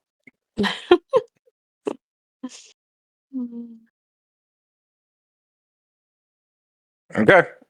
So you, Pico, Smalls, are we headed down the mountain, or are we gonna see if Smalls has enough gas in the tank to take on a giant chicken? I am mighty. I need to learn some unarmed strikes to really show my prowess. Wait, before they start, Smalls, do you need any healing? Well, I'm about half health right now. So do you want the healing So- now or after? Let's hold off. I think I can. Okay. I'll call it if I have to. Okay. You underestimate my powers. Pico's just like gold really on giddy right now. Smalls. 1 gold on Smalls. Real quick, real quick above the board, Marshall. Like we talked about this, you might just have to do the questions for my boon because I played an entire soccer tournament this weekend. So I played in this Fun. What a good motherfucker. dad. Do we want to head down? No, How about we head down the mountain and we'll do Yeah, let's get the wait. boons started. If anybody needs to drop out, then we can start moving on to that. We can we'll keep it to like 1 PvP training session per like long rest or something like that. That way we don't get bogged down an entire session. How's that? Okay. I agree. I was And we willing don't to gain do it. I people. just I was willing to do it. I was just letting y'all know where Mark stood. Like I'm laying Yep. in bed right now, slowly sipping a bourbon, going, "Fuck, stay awake, Yep. stay awake, stay awake." And we're playing again next weekend too, so it's like we'll have plenty of opportunities. We're good. Let's head back down the mountain. Okay, sorry We'll guys, I mark didn't this mean to ruin event in the that. future. He can't wait. But Pico gets next stab at one-on-one versus Yes. Smalls. We'll even say that you know what, back in the game here, Pico. I really want to do this, but let's do this when we're both fresh because I think that this is going to be a fucking fight. Oh, you bet, man. You bet. Yeah, I really want to learn some more from you, man. This is gonna be it's a pin, man. I got the feather in me. We're gonna get this. Promise. We'll take a crack at this. I think we both can learn some stuff. Oh yes, and I puff up my feathers and flap my wings a bit, like, oh, this is gonna be sick. And I just waddle off, like, guys, we have a fight coming up soon, but we gotta get down this mountain. And my adrenaline is just peaked. The Smalls is just gonna shake his head, just like, oh Jesus, what a fucking chicken. Hey. All right. Everybody gathers up everything, all of your belongings, everything that you guys had stashed away. I would say that you guys definitely like make a makeshift pyre for the bodies outside, and definitely toss a torch on that before you head out. I'm assuming you don't make an effort to burn down the lodge. You're just burning the bodies, correct? Yeah. Yes. So you Yes. create bonfire and then walk away. Perfect. All right. The whole tough guys don't look at explosion things. You guys walk away from the giant burning pyre of these werewolves that you slaughtered just a few nights before. All right. But a slow, what was originally a slow, exhausting dredge up the mountain is now a relatively easy hike down. The weather is clearing. The rigid ice and the snow has been died down. And you return to the temple, and you return back down to the Temple of Mars, just at the base. At the landing, you return to the well-maintained stone garden, fixated with all these carved pillars attuned to scenes of images of war and death and judgment. All of these the domain of the Trinity god Mars. Again, at the heart of the garden sits that tall stone pagoda, about 3 tiers high. The temple doors are wide open. Thin little veil of smoke, slightly excruciating the air, or billowing out over the ground and down the steps. You're not met by any townsfolk, no guards, nothing. Just an open door beckoning you inside. Everybody heads inside, I assume? Yes. Inside, you're met with the same sights and sounds. It's very similar to the design of like the Mojo Dojo back then. Back in Trinaborg, it's got these beautiful tapestries hung from the rafters, ornaments on the walls. The floors are clean and laid bare. At the center of the temple, though, sits that calm, square pool of water, and at its center, sitting in a place occupied by Buyo Uso. All of the masks come to direction and say, the one at the center says, "You return." The calming storm outside speaks to me of victory. Is this so? Yes, it is. Yes. Dare I ask for details? No. Oh. Sorry. Norm will not be returning down the mountain for quite some time. So one that goes up does not come down. He did insist on being the one to stay behind, if that makes it better. It makes no matter to me. Oh, and we have this. And he shows the sword. I see. That will serve you well. If you the strength to wield it. Working on that. This damn thing's heavy. I see that the days have been long, and this has been a arduous task that I've asked of all of you. But I did promise each of you and offer you a boon. As promised, each of you may ask of one. I would suggest this be a one-on-one ask. I hope that it will suffice. And again, she reminds you of it can either be a question of death, a judgment of your past, present, or future, or some justice that's within her power to grant. I'll step forward and go, I have a One-on-one. boon. She puts her hand up. One-on-one, child, please. Will everyone else please step outside? Of course. Malin, you're going to go first? Yeah. Everybody else steps outside. To roll. As we're all walking outside, Small's going to look at everybody. You don't mind if I go after Malin. No, you go. Absolutely. Yeah. Appreciated. The doors close behind you as if on their own. And Malin, you are left inside with the Buyo. Okay. I'm gonna awkwardly shift and then clear my throat and go, I would like to request a boon of justice. We brought relief to you all from the cold, and so in turn, I request that you help us do the same. If we could have something to keep us warm throughout the nights as we travel, that would be greatly appreciated. You've brought us the equinox, scales of justice deem balanced, that our warmth shall be yours too. She places her fingers to her, her index fingers to her temples, and for just a moment passes before she responds. We'll have it placed with your wagon and your wagon beast. Yoshi will meet you when you're ready to leave. I thank you. And I'll do a little awkward bow thing and then head towards the door. Okay. Doors open. Out steps Malin. I'm gonna give a thumbs up. I did it. Smalls? Smalls is going to walk in. He'll walk up to the Buyo and give just a polite nod of reverence. Not necessarily a bow or anything, but just closed eyes, nod of the head in reference to her status. She returns it. After making sure he showed his respects to her. I need my daughter back. I know where my son is. I know how to find him. I know what I have to do to get him. But I need my daughter as well. You may not be able to grant me her, but anything that you can do to either get her back to me or help me find her would be greatly appreciated. Do you have anything of hers?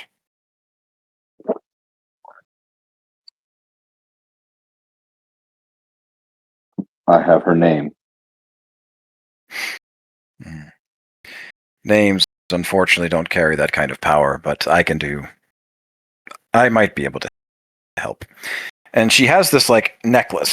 It's almost like a necklace of bones that she has underneath her, just out of sight, just barely out of side between her robes, and she pulls it out, and she pulls this small little bone token off of it, and she holds it up, puts it between both of her fingers on both of her hands, and snaps it in two. And you hear this like little bit of a wail, like the sound of it almost sounds like somebody wailing for just a briefest of seconds. And her like you can't see her eyes behind the mask, but her head rolls back a little bit, and she sits there quietly, as if contemplating something for a couple of minutes, and then she snaps back. Spirits speak of anger and rage, much like yours. What you seek may not wish to be found, warrior. But know that your child hides in a pit of vipers, held by a viper that she considers family. A family that is your family. Seek your viper in his den further north.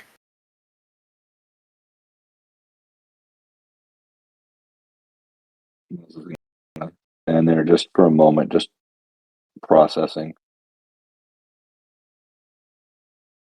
Thank you, Buyo. And he's going to nod in respect again. And then he'll turn and walk out.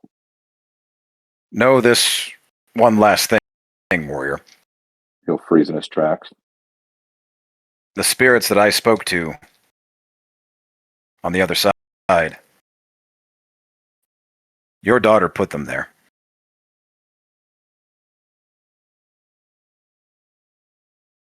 Malls is going to give like a quarter turn. If for any reason you ever speak to them again, all I ask is you relay a message that I never stop loving her, and I never stop looking for her, and I will find her again. We will be reunited as we should have never been torn apart. I have no doubt. But I don't speak to her on the other side. She is here in the living with us. The spirits in which I speak to are dead. Understood, Buyo. But any message that can even remotely make it to her, no matter how slim the chance, is worth the risk for me. We I understand. truly appreciate your help. She gives you another little solemn nod. He gives it back and walks and continues to walk towards the door. The door's open. You're met with the group outside. With that yell, I'm tapping out. Sorry. Good night, dude. Oh, good, dude. Yeah. Appreciate it, Mark. All right, later, guys. Later, bro. So Ellie walks in next and walks up to the Buyo and curtsies and said, "Thank you so much for your boon. There are so many, it's such a great offer that you gave us. And knowledge is one of my its greatest ambitions is to know all. But the thing that I learned going up the hill was that I was so ill prepared and wished I had a better cloak to keep me warm. But I don't really need an answer to any of the questions that you've given us. But I do have something that I wish to present before you, if I may." She nods and So Ellie reaches in her pack and pulls out the telltale heart and places it in her hand. the mask immediately, like, the Buyo's about 40 feet away from you. Mhm. Like between the pool separates you from where the Buyo is from where you're standing. The mask that she is for her face shifts to the kind of like, it's like a shocked mask. It is reminiscent of something as somebody is like, what the fuck? I came across this during a battle and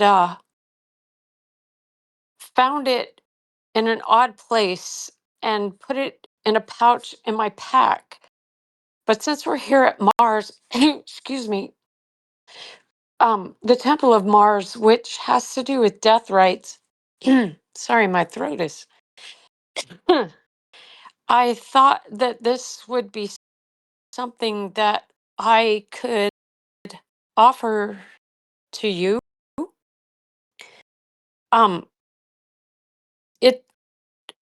I haven't looked at it since I put it in my pack because it almost horrifies me, and the fact that I think it's a horror. It's just a horror. And I don't know what the practice was that brought it about. But my question is, would you be interested in something like this here at the Temple of Mars? For the first time, she gets up and she walks to you. Her feet never seem to touch the water. The water never ripples, but she walks across it as if floating. She approaches you in the face. The mask shifts to one of like extreme, like stern. And she holds her hands out and she puts them to the side of your face. And you hear a voice in your mind saying, "Will you let me in?" Yes. Images pass through, mainly about what you're telling her. You didn't really give her a lot of direction about where you got this thing from, but she is strictly focusing on the item itself. You see visions in your mind of the battle in the Endless Acre Wood against the cult or whatever it was that you came across, and this floating sorcerer that you guys were fighting, and this eldritch undead abomination thing that he created using a twisted shard, and this is her heart left over after defeated. All of those visions come back, and the death and the brutality of everything. And just before she breaks the vision, you notice something off in the corner of the battlefield. Something you didn't really take note of before, but it's a banner. A sigil. Much like mercenary companies carry.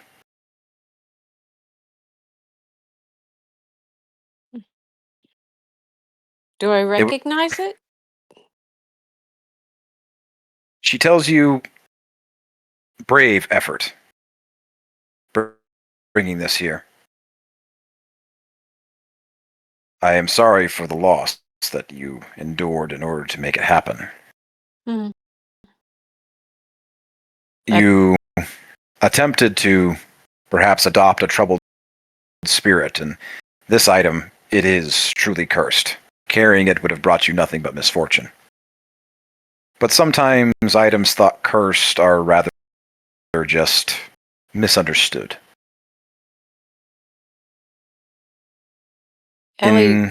Ellie's head nods and a tear runs down her cheek.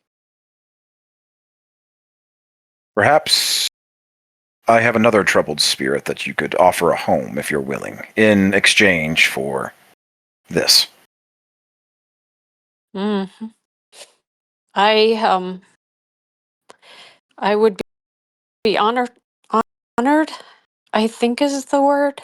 And Ellie hands it over, open palmed, and again the tear rolling down her cheek, and hands it to the Buyo with gratitude for taking it off her heart, if you will. She takes a small piece of cloth out of her folds of her robes and does not touch it with her bare fingers, but she grabs the heart from you and then tucks it away. She puts her hands to her temples again, this time to her own temples, and head rolls back, and just a couple of moments pass, and she says, Yoshi will meet you when you're ready to go, and he will offer you our other end of the deal. Thank you, Buyo. It's a great burden off my heart, and thank you. See to it any other objects like this in your future get turned over as well. Yes, ma'am. Yes, Definitely, definitely. And thank you. Mm, Ellie curtsies again, and who is it again? I'm looking for Yoshi. Yoshi, it's the leader of the fishermen that was down the village. He'll meet you when you're ready to go. Same with Malin and stuff. You're good. Thank you. And Ellie again walks out the door and wiping the tear off her eye and closes the door behind her.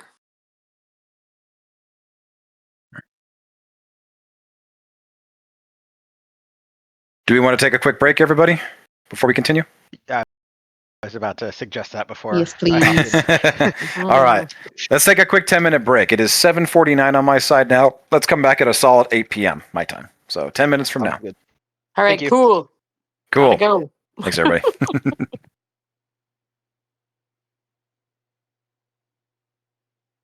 So, Allie, are you still here? Yeah. Al, just call me Al. Hey, I was trying to tell. Before you were here, I was talking about. I've been working on a project for a couple of days for a customer that wanted a cup. So I've been searching for days for the graphics that I wanted to design this. It's just a 40-ounce one of the tumblers. Mhm. And she finally contacted me today, and I sent her I had sent her pictures, and she goes, "Oh, that's not what I wanted." Yeah. And so now I have to start all over again. I was just like, it was like a sucker punch to my ego because I thought it was beautiful, and it was like, oh, Yeah. she doesn't like it. That is part of the reason why I don't take commissions, because people don't know how to describe what they want. Well, she told me what she wanted, but I didn't want to go 2D. I wanted to go 3D and bold. So, I mean, I'll send you, I could put it in the chat or whatever, but I'll send you what I made.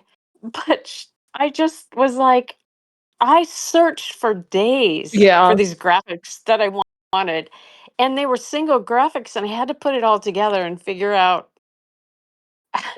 how to make it what I thought she wanted. Yeah. And now she wants 2D cheesy.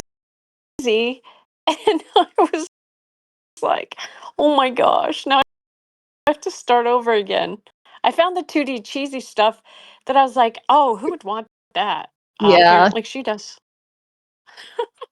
So it was it just sucker punched me because I had worked on it and even dreamed about it, thinking, oh, this is what I can do to enhance it. And so I enhanced it and everything, and I was like so proud of it.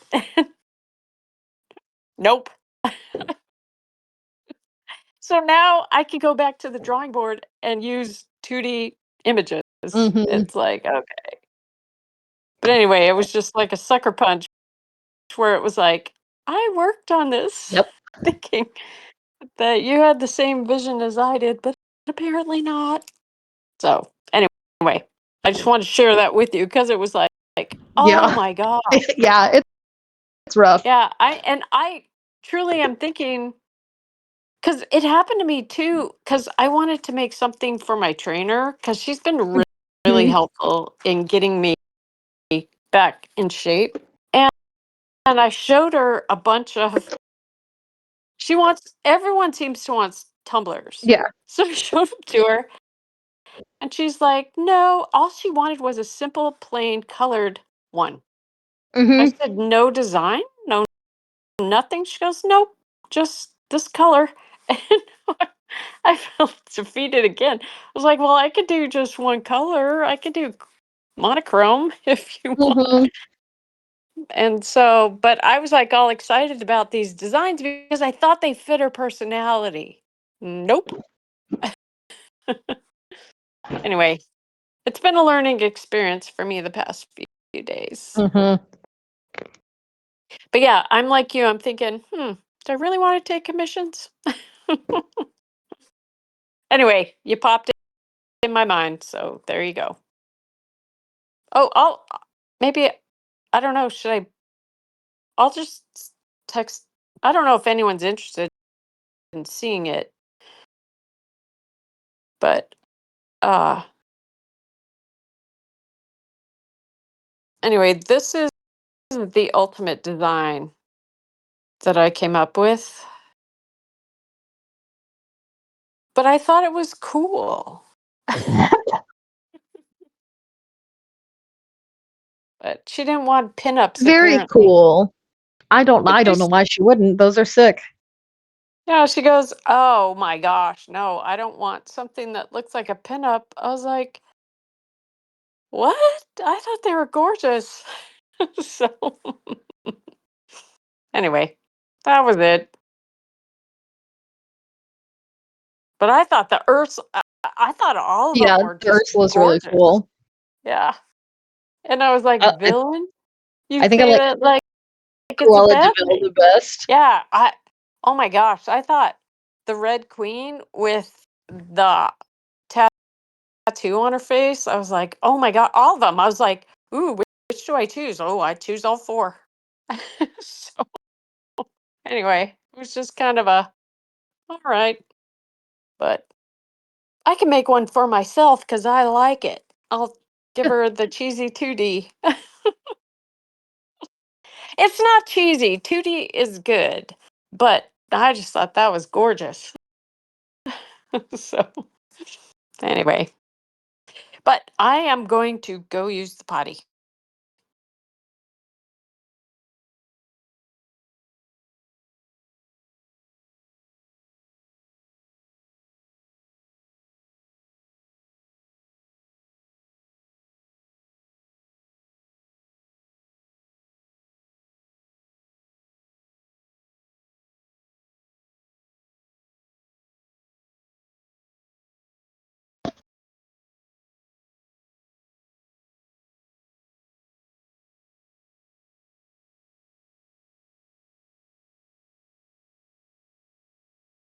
That's pretty cool.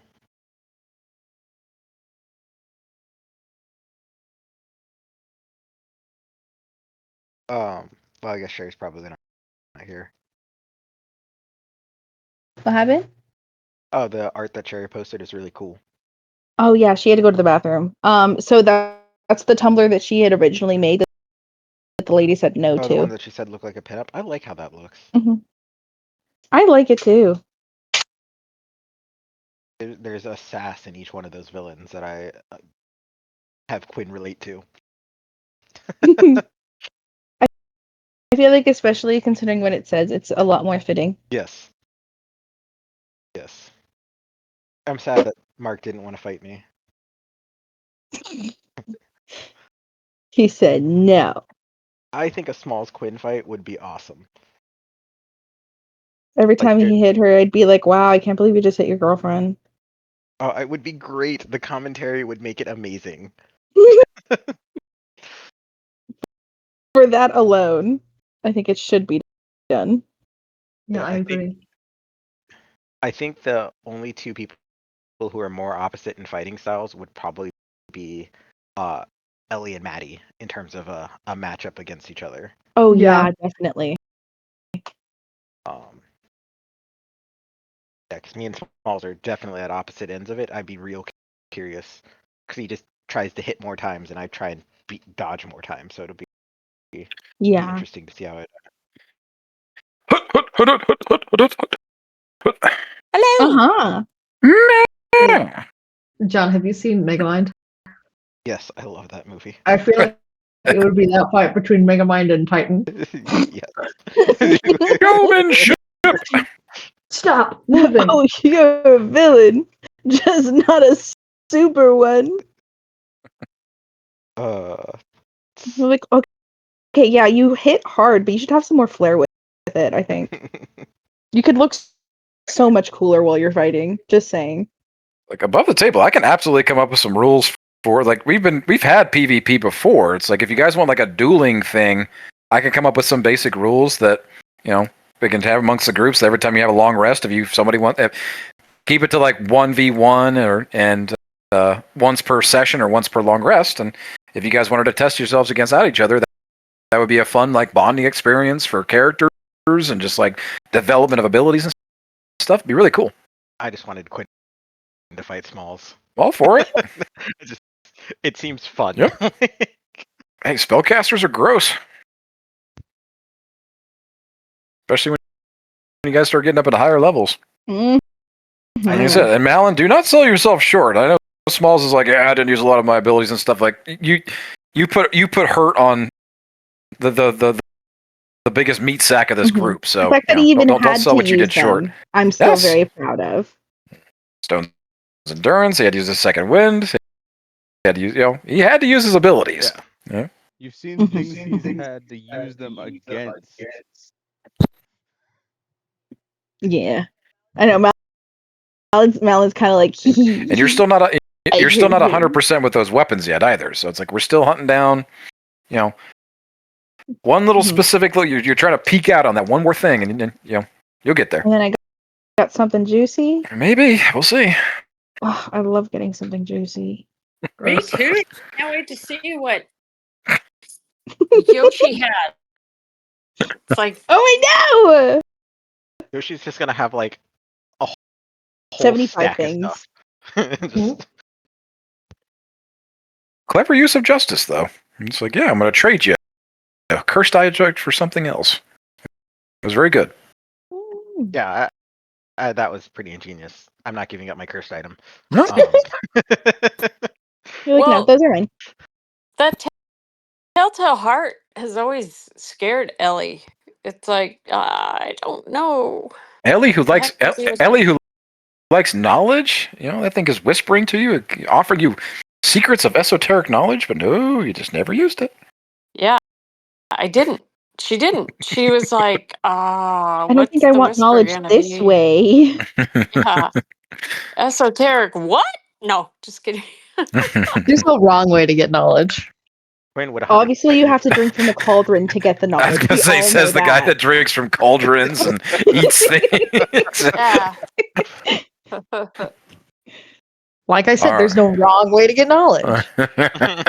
Are what you There eat. isn't, but looking into every question was kind of like, do I need to know that? Is life? I don't know. I Yes. want to experience life. Ellie wants to experience life and see what, I don't know. She's never really been well in justice as far as being a wildling, but that I couldn't reveal myself. Yeah. All right. I think everybody's back, right? Overcooked, Okay. and so it's hard to cut. Monica, you good? It's all good. All right. Who is next? I believe it was Quinn, right? Quinn is up. Yeah. All right. It's Quinn. What are we doing? Quinn's gonna walk in, kind of much more reserved than Quinn normally is. But she's going to walk to the edge of the pool and say, "So, I totally want your help. Your boons, they're a fantastic offering. But I think my justice is mine alone to acquire and ascend to. I don't. But in order to complete my own justice, to right what is wrong, I need knowledge and I need power." And she's gonna hold her hand up to her, like to her chest where the tattooed mark is, and she's just going to rub the ring that the ring of shared suffering. She's just going to rub the ring as if it's very precious and very sentimental to her. Yeah, to bring justice, I totally just need a place or places where I can just learn more. Like I know this isn't something I can do on my own, but if I could just get direction, there's so much to learn, so much to do, and without knowledge, without power, I'm going to be hopeless to achieve the vengeance that I desire. You speak of vengeance. You seek greater knowledge, past for your future, and the power that comes with it. These are dangerous requests, priestess. And you should tell the same thing to your wildling companion. Knowledge can be dangerous. The pursuit of it and the pursuit of understanding is a noble goal. Knowledge and wisdom are two very different things, though, and power is all corrupting. And it can end up costing you far more than a name.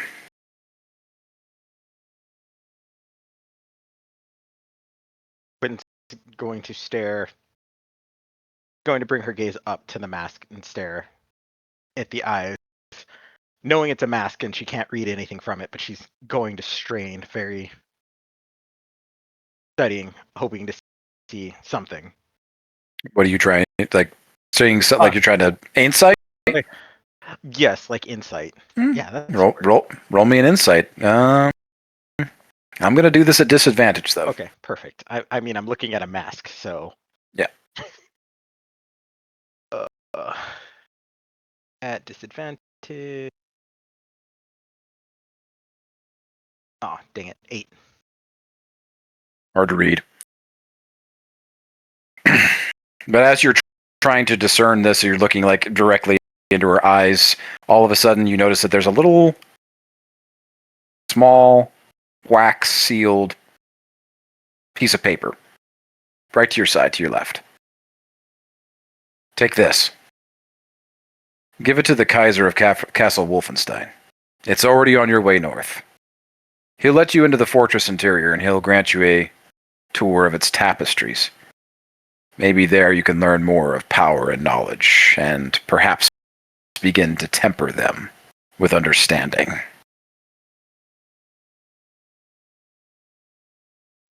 Quinn's going to bow. Thank you for the opportunity. And she's gonna pick up the seal. Take your wildling friend with you as well, as a personal recommendation. Understood.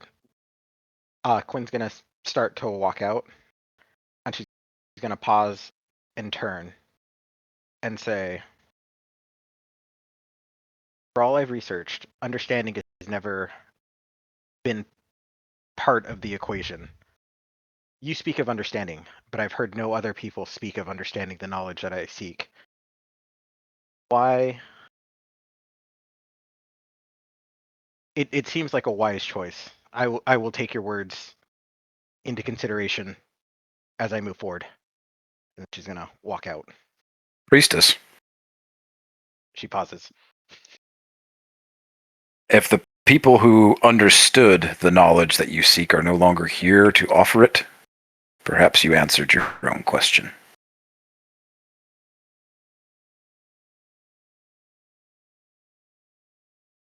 For the The door's open, like, at this point. Quinn's gonna walk out, but she's got like the thinnest smile, like the slightest smile as she walks through the doors.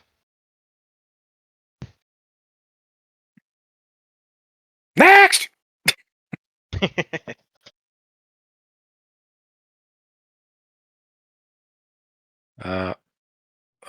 Drew, are you going back for Argus? Yeah, I guess so. Okay. Wales, did you want to go? You in here? No, go ahead. I knew you wanted to go first. Okay. I've also rolled an 8, so Okay. It happens. So Drew will walk in and bow, kind of, just to kind of nod his head. She returns it. He said he could do a judgment of my past, but That might be complicated. I don't really know what my past is.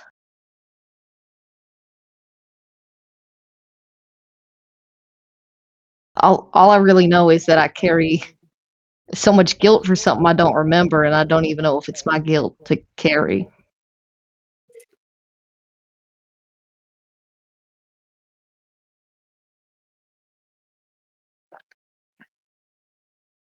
So what do you wish of me?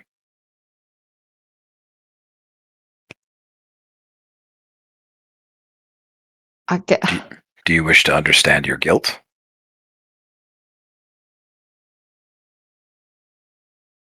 I don't know if understanding my guilt is going to get me on the right path. It's kind of hard to know where I'm going if I don't know where I started, you know? So you seek the past in order to understand your future. Yeah. Hmm. I guess so. She stands up. Same thing. She moves across the water. Water doesn't ripple, doesn't move, doesn't change, but it appears as if she is gently walking towards you. And she holds her hands out to the side of your face. And you hear in the back of your head, in your own mind, "Let me in." Yeah, I'll let her in. Her head rolls back, and every once in a while, like it takes a couple of minutes, but as the time goes on, her hands begin to shake ever so slightly, and her whole body begins to convulse a bit, and she pulls back rather violently and steps back, and almost if this is like she's going to put just dip a toe into the water as if losing concentration for just a second. But she gathers herself, folds her hands inside of her robes, and goes back to her spot. And the mask that is looking at you currently it's like a perplexed mask. Like one eyebrow is up, and it's like it looks as if it's like contemplating something, it looks perplexed. She pulls out this necklace of bones from beneath her robes, and she plucks off one of the little tokens. And she holds the token up between her fingertips, both hands, and snaps it in half. And it feels, and you hear, for just a split second, as if someone wailing. Same thing. Her head rolls back, and she waits. So do you. And then she snaps back, and the perplexed mask switches to one that is more reminiscent of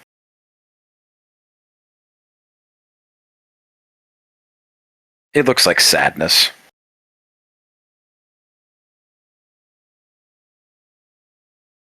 Whoever you were, and wherever you came from,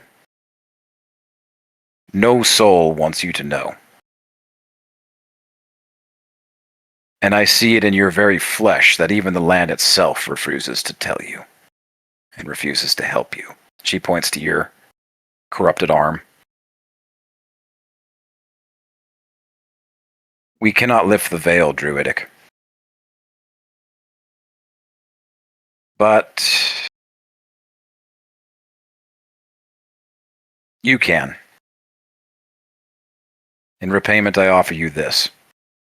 And she gets up and again walks towards you and pulls another one of the bone tokens off of her necklace and hands it to you. The price of your answer will be high. The very piece of your soul. Be in a safe place and with someone that you trust when you do this. And I will not wish you good luck in this, Druidic. She returns to her spot.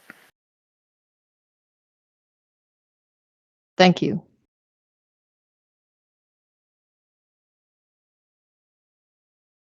She doesn't nod. She doesn't return nothing. She's just looking at you.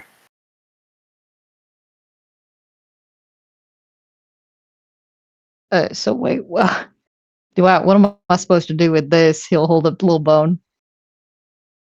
You think back and you watch her. She snapped it in half. Just break it. Okay, you don't have like an instruction sheet. She doesn't respond. All right, they'll leave. As you get up to leave, she does stop you for just a second. It says, Druidic, Justice demands that you know this. If you do this, and should we ever meet again, I will have no choice but to kill what you become. Yeah, Leave. understandable. Leave. Yeah, I'll go.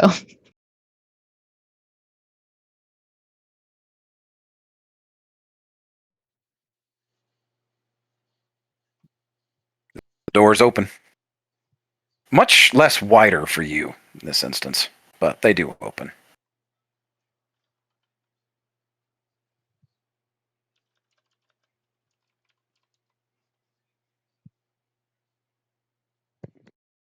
Next!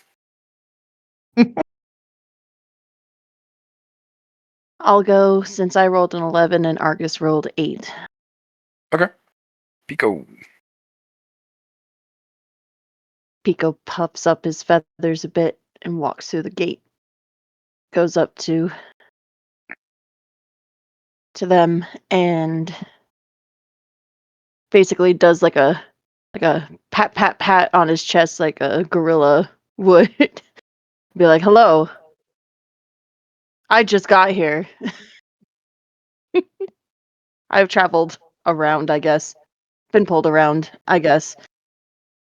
And I just got here."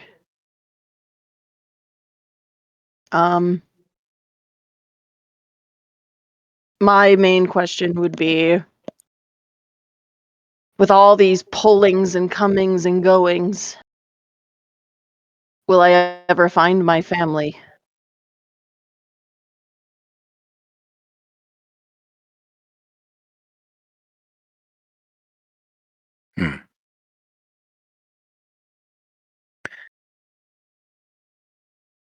She contemplates for a few minutes.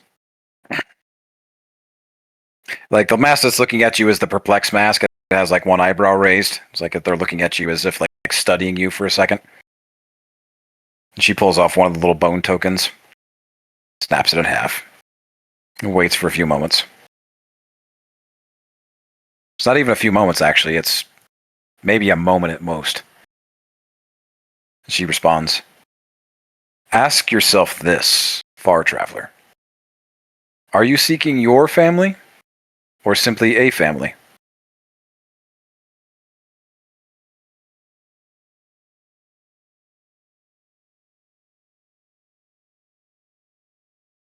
I feel like I'm literally being pulled around, and that's the most confusing thing. I think it still confuses me. Are they pulling me to them, or is it just me building a community? I don't understand.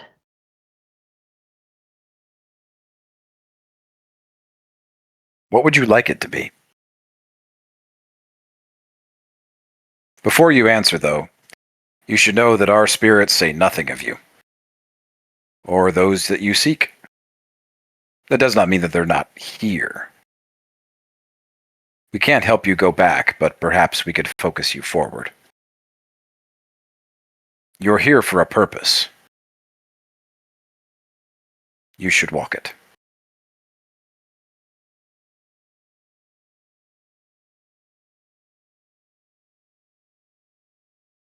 Could I have a small hint?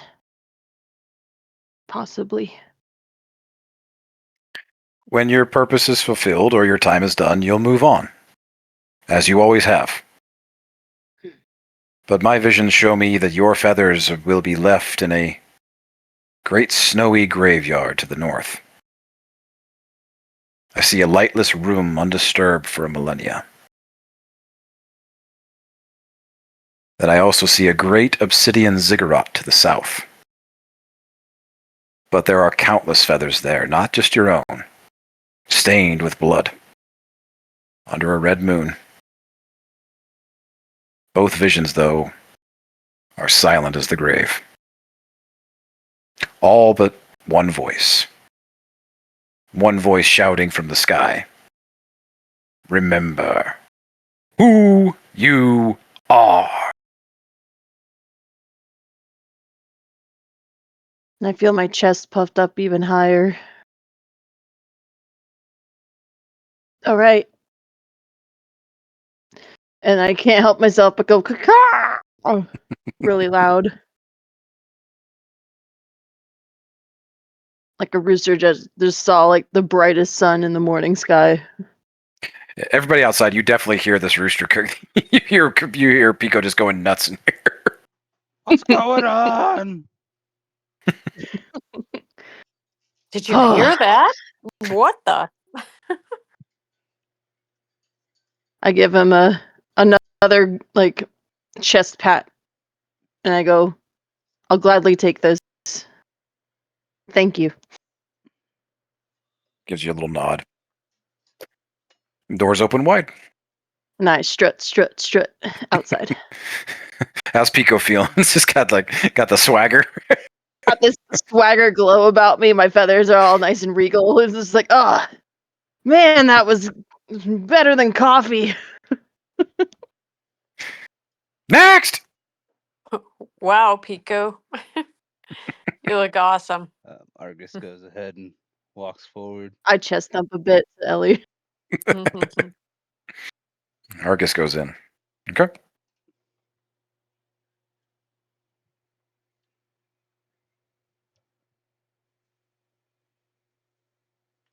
She does the same thing. I assume if they're just sitting there. Yeah, she sees you. Just welcomes you to the same spot that everybody else has been at. Waits for you to speak. This might be weird. But I was actually wondering if you could do a judgment about the other soul that's in me.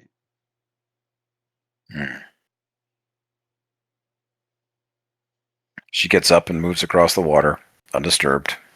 I'm gonna, as I say, She puts in her me, ha- I'm gonna point towards the cube. Oh yeah. I assume She doesn't put her hand. She doesn't put her hand over your head at all. No, she puts her hands on your chest in front of the cube. And says, "Let me in." Argus lets her in. Mask goes back. Head rolls back. It's only a couple of minutes, and then you notice that your body begins to feel warm and kind of feverish for a robot. It's almost like electrical currents kind of running through you that's not your own. And then all of a sudden you feel like a little electric zap, and it zaps the tips of her fingers, and just she pulls back real quick. And she goes back to her spot. You're a child of two minds. One body, one soul. I cannot do a reading on the soul within you. That's for you to understand.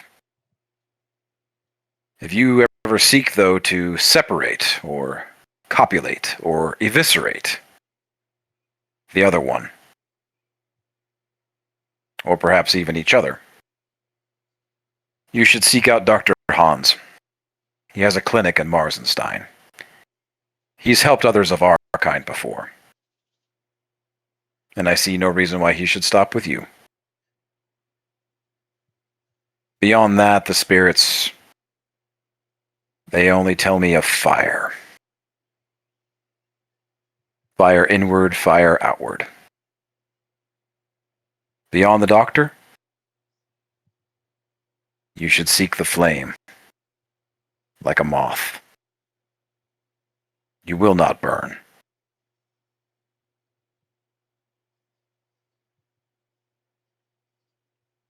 You said our kind. Yes. But I am not speaking to you. I'm speaking to her. The one within, I see.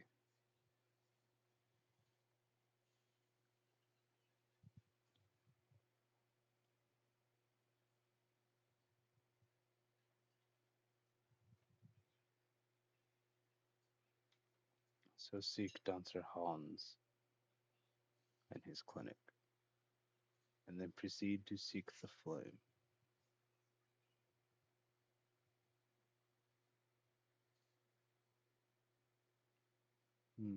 She nods.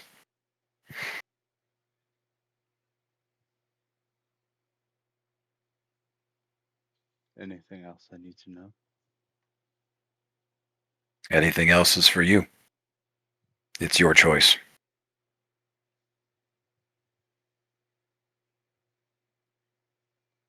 I appreciate your insight, Booyah. She nods. I'm gonna go ahead and take my leave. Doors open wide.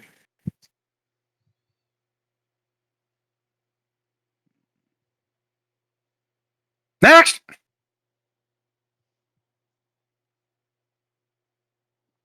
It's just Is Maddie anybody left. left to go? Is there anybody else except for Maddie? Nope. It's just Maddie. Okay. We did it. Maddie goes inside. He's moving slowly. He's definitely not the spry, monkish Maddie that you all know and love. No, he's fucked up. But he goes inside and the doors close behind him. He's in there for an exceedingly longer time than comparative to any of you. So, is there any conversations happening while Maddie's inside? Ellie walks over to Quinn and just wants to know more about what did you ask?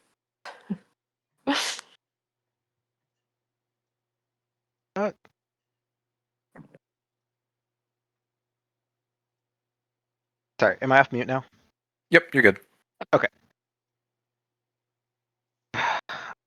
I totally asked for just knowledge and power and the ability to rule the world, and she was just like, power corrupts, and she wasn't really helpful. But she was nice. She gave me some direction, but she was just like, hey, warning, power corrupts, and what you're looking for might be what you're not wanting, or something. Yeah, Yeah, but she was very kind to me, and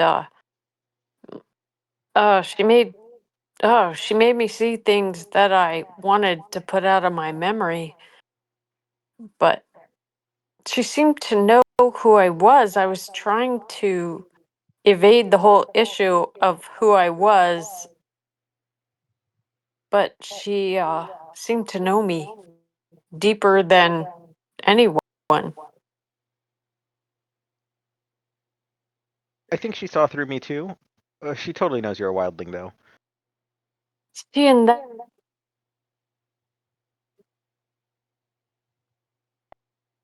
Looks like you cut out there, Sherry. Can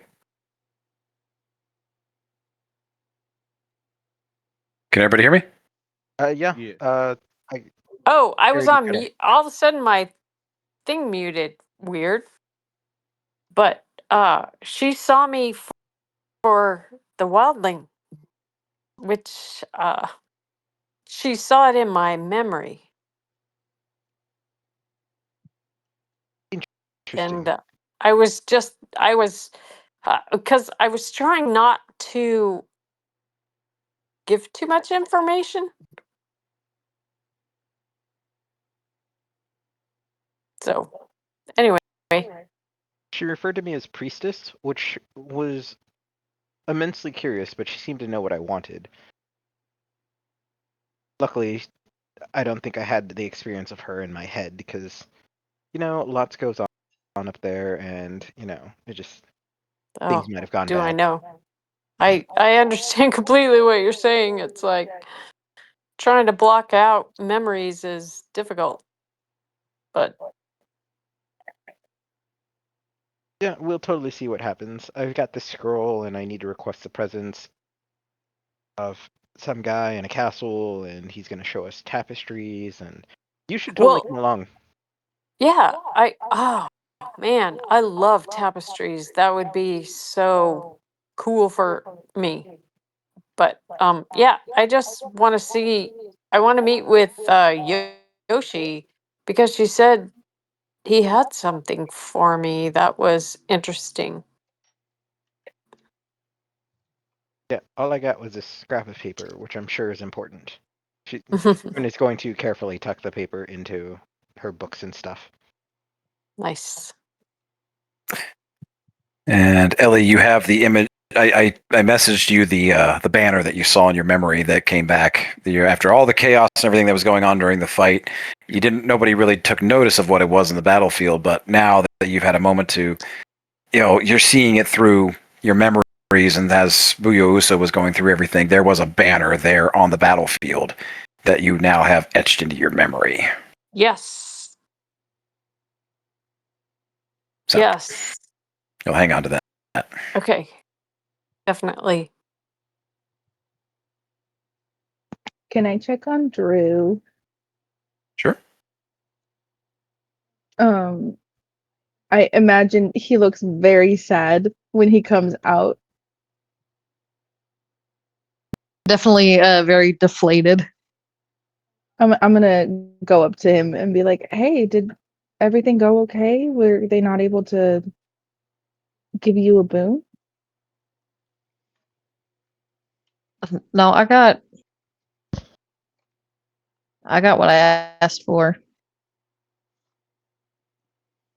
Okay. Was it not what you were expecting? It seems like I've got a harder journey than just asking a few simple questions. I mean, when has life ever been that easy? She said the earth itself didn't want me to know who I was. Oh. Is that why your arm looks the way that it does? Yeah. I hadn't asked because I didn't know if you were self-conscious about it. Why does it look bad? It looks like you're rotting, which I guess is kind of cool. But also, He perks up when you say that it's cool. But it is also kind of concerning that you're essentially rotting. Yeah, I think that kind of goes with everything. Yeah. Do you really think finding out who you were is gonna help you with who you are now?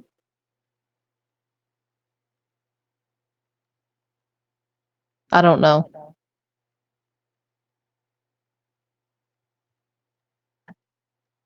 She gave me this token. And she said I could lift the veil with it, but it seems like if I do this, I'm going to become something I can't get back from. I see. Very difficult decision.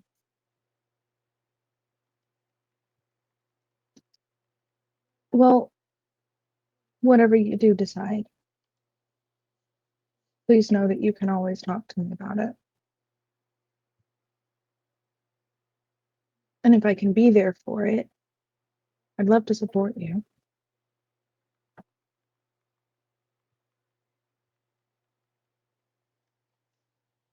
I might become even uglier than I am now.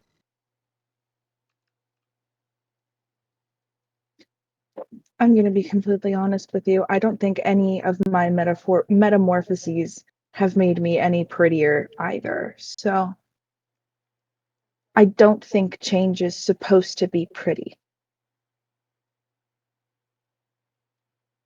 Malin, you've only gotten more beautiful. You only say that because you really like creepy things. I don't think that's fair. You're becoming a more truer version of yourself. What could be more beautiful than that?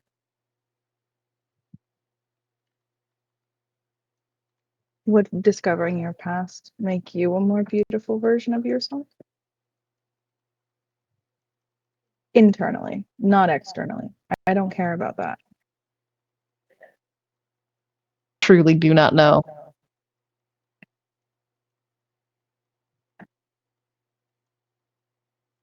Well, I might become something terrible, but that might be what's right.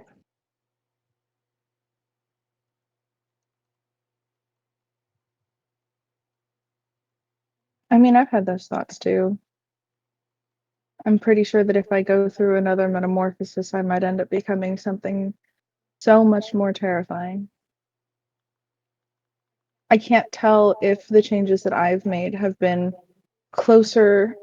taking me closer or further away from the things that I used to fight at the hive.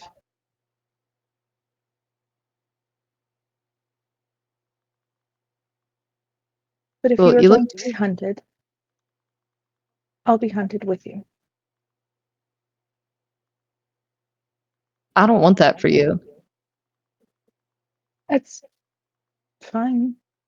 I'm fairly certain that's where I'm going anyways. And it's always better to run when someone's with you, isn't it? Yeah. I guess so.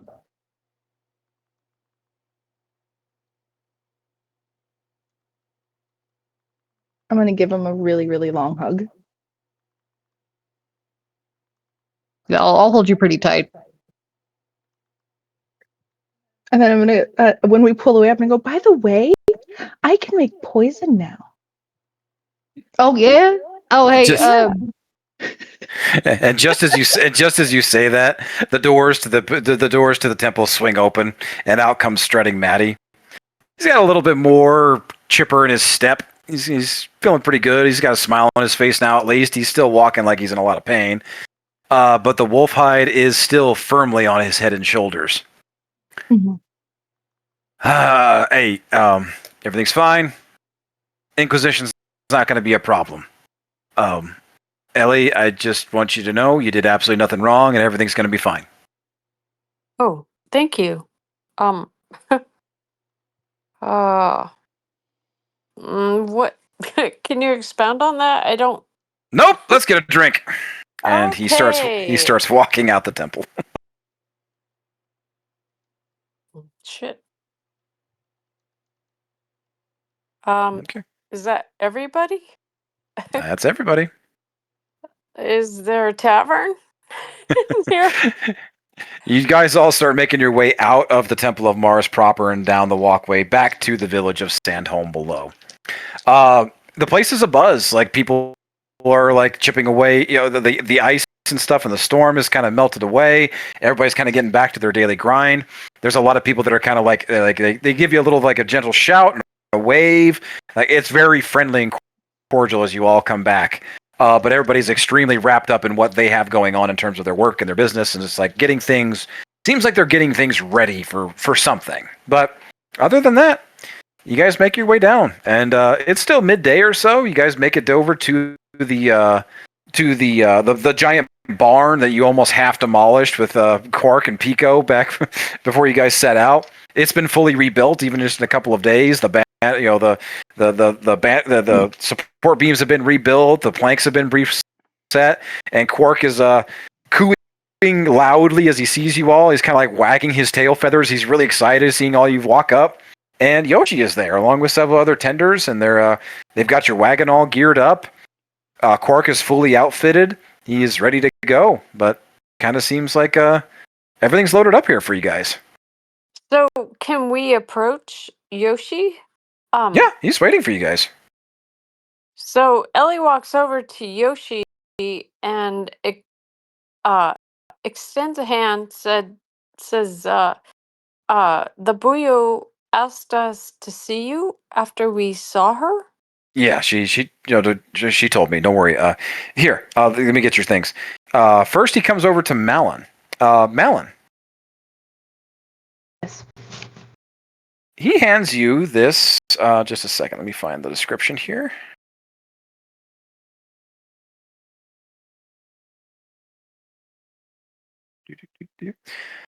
He hands you this like kind of tall. It looks like it extends out even bigger, but it's a hooded lantern, and it kind of radiates with this like magical warmth.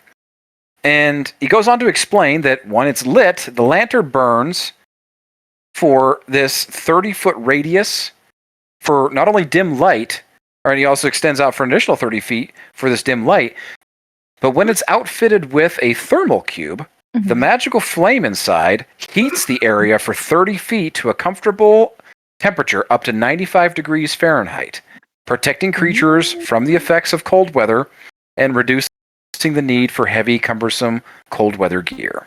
Oh, okay. It needs to be outfitted with a thermal cube, though. And Yoshi makes note that I believe you guys have one in your possession, right? We do, yes. Great. It's simple. I'm sure it's not a problem. You just kind of like fit it in here till it pops in, and away you go. And you can crank this bad boy up, and you're good to go. Okay, I appreciate it. Thank you so much. You can add thermal lantern to your inventory. Okay, It will require the thermal cube to operate correctly.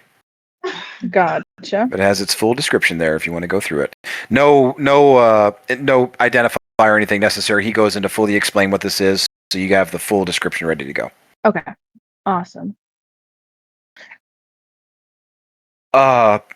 Miss Ellie, right? Yes, yes. Hello, Yoshi. Hi. Yeah, she said to give this to you. Are you sure you want this? You know what? Not my business.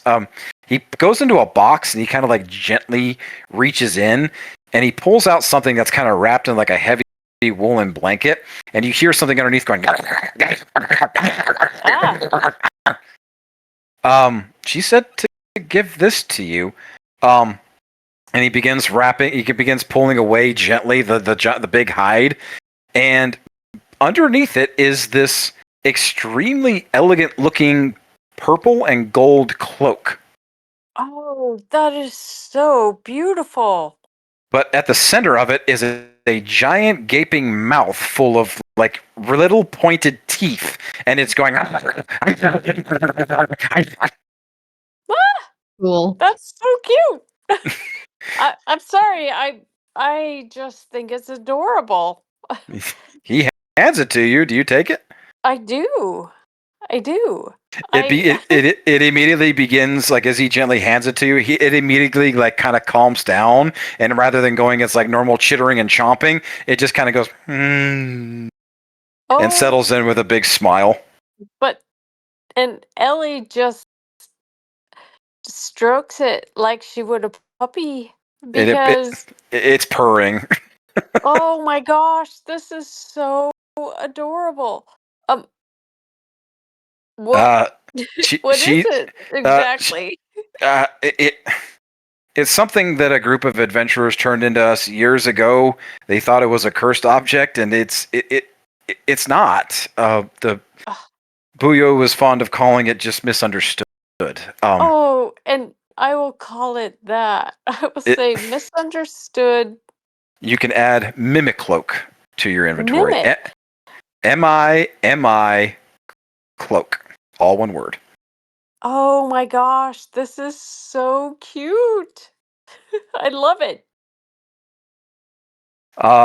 This enchanted garment, as a bonus action, you can speak the command word to change the style, color, and apparent quality of the cloak. The garment's weight doesn't change, and regardless of its appearance, the cloak cannot be anything but a cloak with these properties. While you're wearing the cloak, however, you have advantage on ability checks made to escape a grapple. Whenever you make an ability check to escape a grapple to free yourself from restraints, the creature or object holding you takes 1d10 piercing damage as the cloak's fabric magically splits into a toothed maw to bite it. Oh, it's a protector. That is so cool. It is spelled Mimicloak. You can look it up in your inventory and just add it. Okay. Got it. So Okay. cute. Not all objects are cursed. Some of them are just misunderstood. Misunderstood. Pico. Me? Quark is extremely excited to see you. Like he immediately like begins kind of like tugging the wagon as he kind of like makes an effort to get closer over to you, and he kind of like ruffles you up next to you, brushes up his feathers, and he's just rubbing up all over you. Hey, bud! Long time no see, man. Okay, you gotta tell me, have you been studying your crows in the morning? I bet you have. Did that even yeah, buddy. did that even go through? Nope. But Ah. I heard just a little faint of a poop, and then that was it. It lets out this high pitched like cuckooing whistle. Oh, okay.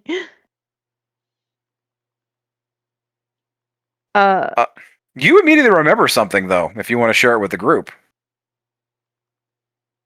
Oh, hey, buddy, you reminded me. Yeah, we gotta tell him that. I never got to tell him that. Look, it's been a long. Yeah, you'll hear it from me later. It's a long story. Oh. Anyway, hey guys,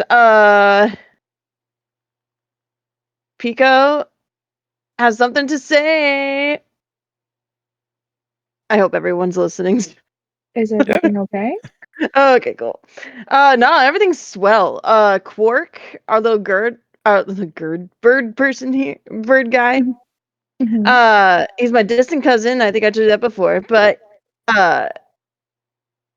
he's, and I think I said this before, he's like an adolescent, but he told me that Quark needs an actual true name. Quark is fine, but it's like calling Pico like Talk or Squawk or something. That's just what he does. Quark is a Quark, but we gotta, give him a name. Right. And his life path are his feathers. So his name will help with his feathers. So there's 3 different types of feathers that we can choose, which is determined by a flock or a tribe. So he wants us to be a part of his tribe, like my feathers. Like they're a nice yellow and they're a nice, really cool iridescent stuff. I chose mine like I can't remember how long ago, but it's Quark's turn. And his feathers will determine Quark's growth. So if you would like blue or red, it's the feathers of a warrior. If you want yellow white, it's feathers of a hunter. And if you want green violet, it's feathers of a shaman. And over the table, yes, we're going to be posting this in the chat so you can see what Quark's abilities are up to. But as a team, he's grown very attached to us. I've grown very attached to him as well. If y'all are willing to take a gander and we can build our rapport together. So, Pico, can I ask you a question? It's weird, but do your feathers have magical qualities? Not that I'm aware of. I'm just a really handsome looking bird, so You that's all I are so stout, so handsome. But am. when when I first met you, we fell in that whatever it was, like a hole. But I gathered 7 feathers from you, and I just wondered, they're beautiful. And I would love to weave them into something of a headband, but I didn't know if they had magical powers. They were just gorgeous. All I remember is waking up in a hole, Me and I guess too. feathers got missing. So No, I I don't didn't see why bite your not. butt or anything like that. I just found Oh the no, that was feathers. already established. Me and Maddie we had a talk. We're Okay, good. but they were in the crater that you created, and I just put them together and I thought, are they decorative, or do you want the back for first of all? And second, would they do anything? To my -2 knowledge, I have no idea what my feathers could do other than be just boastfully wonderful. I Okay, have they no idea. I've they never are found that out about beautiful. myself. They are So if you wanted to beautiful, but figure I it have out, like by all 7. means. Hey, I by have all means, I love a good experiment. I've traveled a lot and I've yet to explore more things with travels. This will be a fun one to figure out. I'd love to okay. figure it out. All right. So I just thought they were beautiful and decorative. So I put them in my Thanks. pack just because I Oh thought yeah, you were no, so I'm very awesome. flattered. Yeah. Super flattered. All right. Super Cool. cool. But I didn't know if they meant anything or if you wanted them back or I if I don't could know just how to keep put them. feathers back on my butt, but I don't really want to try it though. I think okay, look, I'm a traveler and I'm learning a lot of things, but there are some things that I don't want to learn, and that's reattaching things to my body like that. It's just, Okay, it's cool. okay. We gotta let things But go, I man. can We gotta let just things use go. them in a decorative fashion. I just wanted to ask your permission because I realized when I pulled out the heart that I had your Well, feathers in there. So just a that means a lot to question. me, man. They were a part of me, and now they're a part of wherever I've run. And if someone thinks that they're pretty and they want to do something with them, have at it. I'm very Nice. flattered. Okay, that's the end of my question then. I think they're gorgeous. Sweet. You are gorgeous. Thank you. Always, always. Yeah. Mhm. But yeah, Quark is gonna be upgrading y'all. This is gonna be sick. Warrior. And warrior, hunter, or crap. There's a third one. Cool. Amen. Shaman. Yes.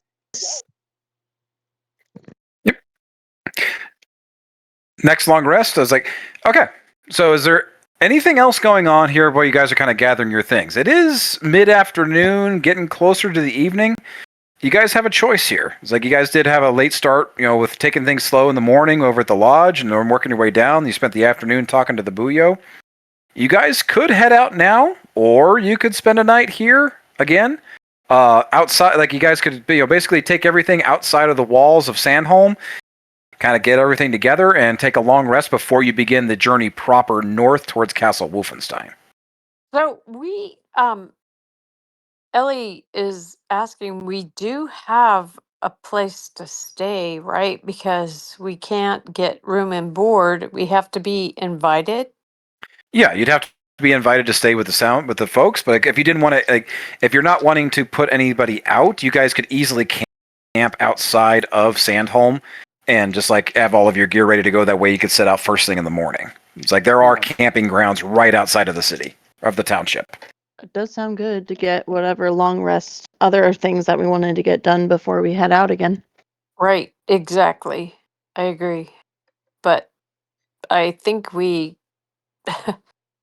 it's been taxing, so I don't, I'm asking the group, where do you want to go?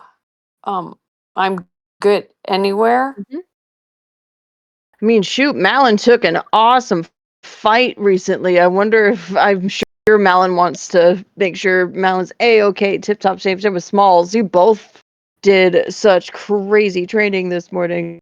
Might as well get an extra leg up, right? Yeah, and maybe Maddie can get more rest, right, Malin? I think It that might looks be a like good he idea. needs it. Yeah. Yeah. Maddie's definitely still pretty tired from all of the fighting that we did earlier. And I did get pretty roughed up in the training earlier. And Maddie still has the cloak, which is so I mean, honestly, it doesn't look bad on him. it I'm just does. worried that it'll do something else to him the longer that it's on, you know? Yeah, but maybe if we get a rest. I'm Maybe. not speaking for everyone. I'm just exhausted through all the things that the Buyo put in my head. And her gift is so I just want to explore that. Hmm. But I am ready I do not for mind a rest. taking another rest. Okay. Are the rest of you guys also down to rest? Yes. I'm not. Okay. Okay. So you guys head out. Like I said, you say your goodbyes to Yoshi and several of the other townsfolk. A lot of folks come over and they thank you for returning their family and their friends to them, for everything you guys did up the mountain. You guys have kind of become something of a little bit of a local celebrity here. Word travels fast, but everybody is extremely busy and dealing with their own things going on right now. Like I said, it seems like they're kind of getting ready for something now that the frost is thawed and the ice is thawed. They are definitely occupied here. But they send you on your merry way with the best of wishes, and you guys are opened up to just outside of Sandholm to the north. There's a nice cleared away campground here. It's not rocky. It's nice and smooth. It's a perfect place to set up your wagon. They even actually go ahead and for the time being for this turn, for this long rest, you guys don't got to worry about rations. They actually go ahead and bring you out meals for everybody, including Quark, as a way of saying thanks and one last bit of thank you before you guys head out. So the So- town's been very kind and it I just I don't know. I think rest would be great right now. All right. Is there anything anybody wants? Any other conversations? Anything else that anybody wants to do? Any like crafting? Any other identifying? Anything else going on before you guys kind of get back into the thick of things? Next session, and maybe lose track of it. Well, Ellie wants to look from top to bottom, side to side, this gift from the Buyo. Mhm. And she loves the creature that is in it, but what else does it do? It does everything that it says in the description. Yeah. So she's excited about that and wants to take a her trance, but then just explore and I don't know. Can she talk to the creature that's in the gift that she received? It doesn't really seem like you can talk to it. Like I said, it is very, very much so like really attached to you already. Anytime you hold it and touch it, it's calm, it's cooing, like it's a happy whatever the hell it is. But definitely anytime anybody else comes near, it tends to like snarl up a little bit. Nice. Nice. Okay. That's all. Ellie just wants to hunker down with her gift and sleep. Okay.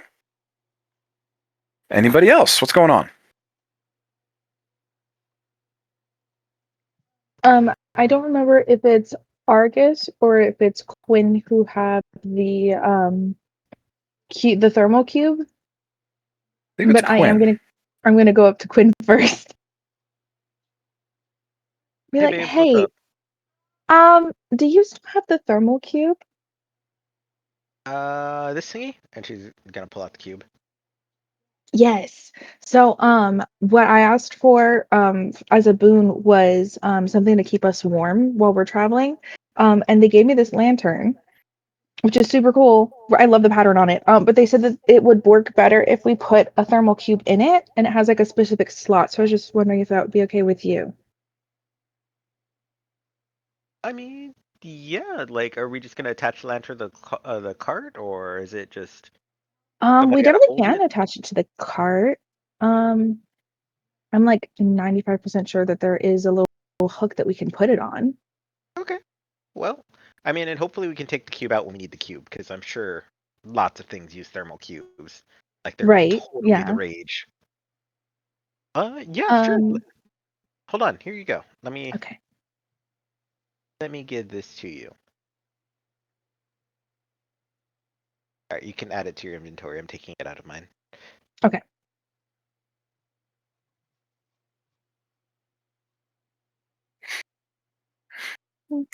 Argus, do you take a look at the thermal cube or the thermal lantern? I probably would have been expecting it as Yoshi was explaining it, probably. Okay. You, as an artificer, at first glance, you know that you could easily take this cube in and out. It takes an action to lower the hood, to raise or lower the hood, which reduces the light, as necessary in the warmth of the area, depending on how high up you have it.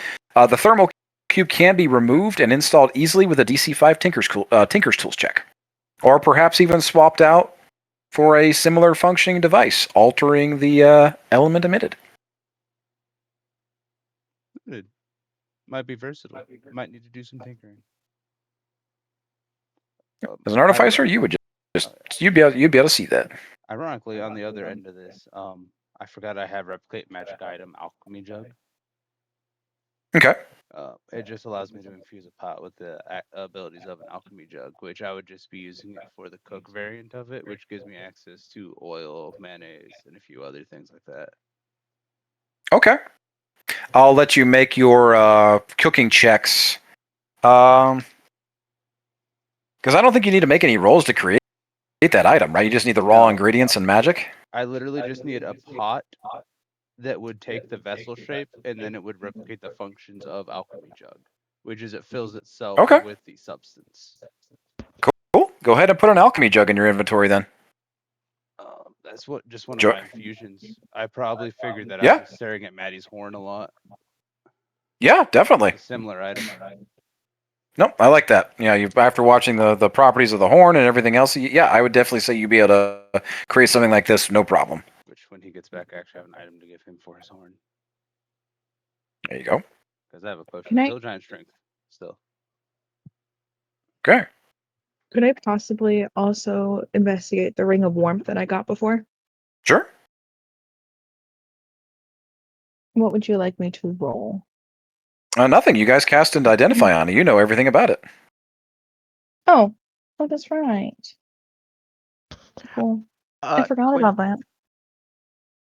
Quinn does have something she wants to do. Mhm.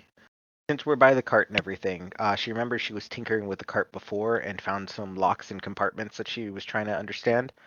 Mhm. I would like to also tinker with those locks and compartments For the wagon? for the wagon. Okay. So, Well, real Ellie- quick, one thing at a time here, guys. Mm. Okay. So, Malin, you can add Ring of Warmth to your inventory. Use the one that gives you use the version that gives you resistance to cold damage. Should be the first one that pops up. Yeah. In addition to everything that you wear or carry are unharmed by temperatures as low as negative 50 degrees Fahrenheit. So you have Mhm. resistance to cold as long as you wear that ring, and weather elements. Okay, cool. Okay. Got it. So Quinn wants to do the wagon. Ellie, what did you want to do? do the wagon with Quinn because she noticed that there was a musical component with the wagon. And Okay. now that she's proficient with the pan flute, maybe that could help in the investigation. Okay. I like that. So we're going to start with Quinn. You guys go over the wagon. This, like I said, you guys get to do this every travel check. So every time you're doing like a 3-day travel check, say you're traveling from Sandholm to Castle Wolfenstein to Marsenstein, it gives you can take another stab at this wagon. I don't now remind me. I'll have to go back on my notes here. But Quinn, did you pass the first lock when you were investigating last time, or did you fail? I passed the first lock. You have passed the 15 lock. Okay. Correct. Ellie, I believe you failed. I remember this one specifically. You failed the first lock, so you're still trying to work on the first lock for your part. Right. Because I didn't have the musical component. Is that right? It definitely helps. We'll find out. Okay. So, Quinn, for yours, this is you are like I said. You reveal that there's a multi-turn puzzle lock in here. Angus back at the warehouse explained that these wagons transform to even larger versions of themselves once you pass these specific locks. He didn't really give you a whole lot of detail as to why they operate this way, but you know that he seemed to be knowledgeable of them. It seems like him and his brother have wagons that operate in similar ways. And back when Morb was with you guys, he was helping tinker with this thing and helping put it back together. And this was a gift to you guys for entering into the partnership with Angus and Ingus. You've passed the first lock. There are 3 levels to the lock that you're trying to get through this current level. So you can either use investigation or sleight of hand. If you have proficiency in Tinker's tools or Thieves' tools, they can give you advantage. What are you trying to do here? Well, since I don't have proficiency in any of those, I'm going to go with sleight of hand Okay. as my attempt to solve it. Now, this is something that somebody can give you a hand with. I'll put that out there. But okay, so Ellie is proficient in sleight of hand, so she wants to give Quinn advantage. Does that If you're work? if you're trying to do that, then that's not going to allow you to work on your portion of the puzzle. Yours is an Oh. entirely separate thing. Okay. Then I take that back.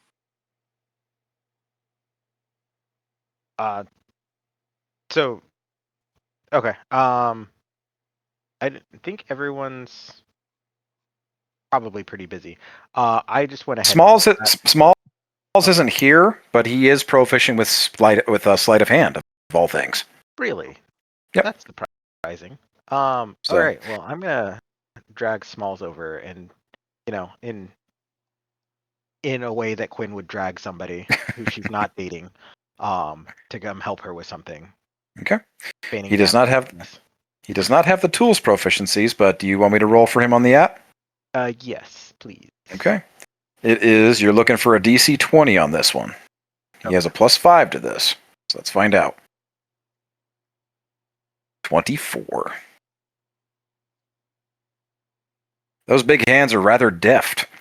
He gets in there and starts, as you're kind of like explaining what the thing is, he's more annoyed than anything, but he's like, whatever. He reaches in and he starts shifting the gears around like you're telling him, just like listening along with you, and all of a sudden you hear a click and a tick, tick, tick, tick, and you hear something else snap into place. And it seems like you have passed the second threshold. Fantastic. Look, you did it. He just kind of grunts as he wanders back to his spot and goes back to drinking, probably with Maddie.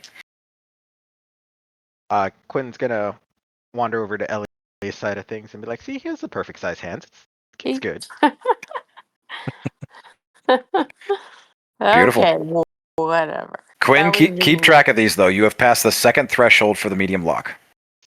Sounds good. I don't think I'm capable of passing the third threshold, so. We'll find out. Mm. All right. Ellie, you wanted to take a stab at the music portion? Ellie does. Okay. You remember that there's a crank underneath the drop cloth inside the wagon interior under the canopy. You can use an Arcana check, and then this reveals that this crank operates like a music box, and turning it to a specific tune will drop the canopy, offering the wagon different properties, is all you've been able to do.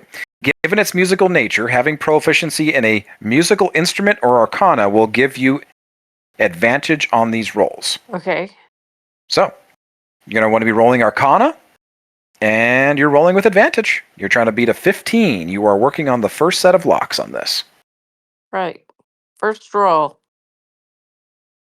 is a 20. Dirty 20. Nice. The tune is simple, but it's just like, ding, ding, ding, ding, ding, kind of operates like a jack in the box, so to speak. But all of a sudden you hear something click, and something falls into place, and a pin releases, and you've passed the first threshold of these locks. Mm. Keep notes of this, okay? You have passed the first threshold for the medium lock. Can I roll again, or was that it?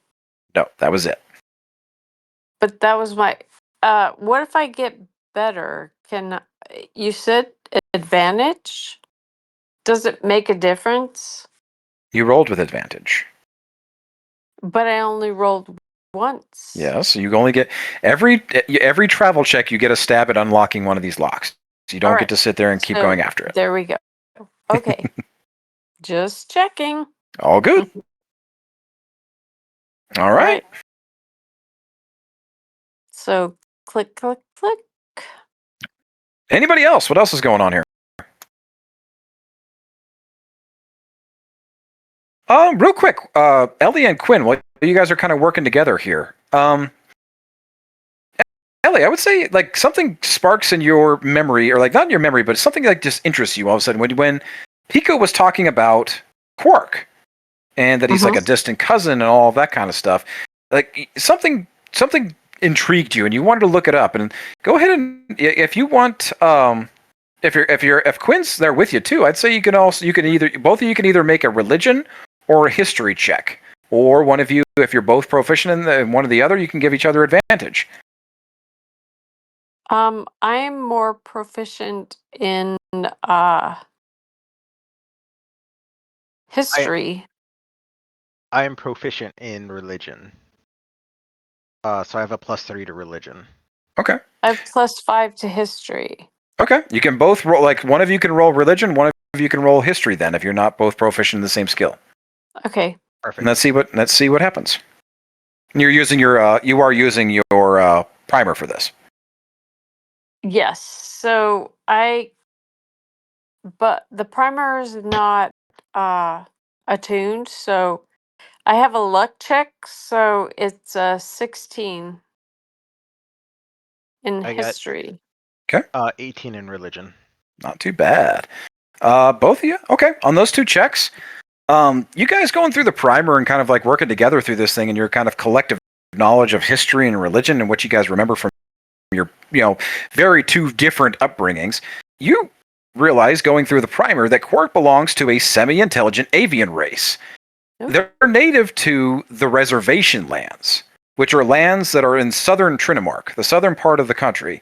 These are lands that are south of the wall, where the military keeps everything that's like orcs and goblins and the quote-unquote uncivilized beast folk. Everybody that lives south of the wall is not permitted to work north of it without some kind of special permit. Mm-hmm.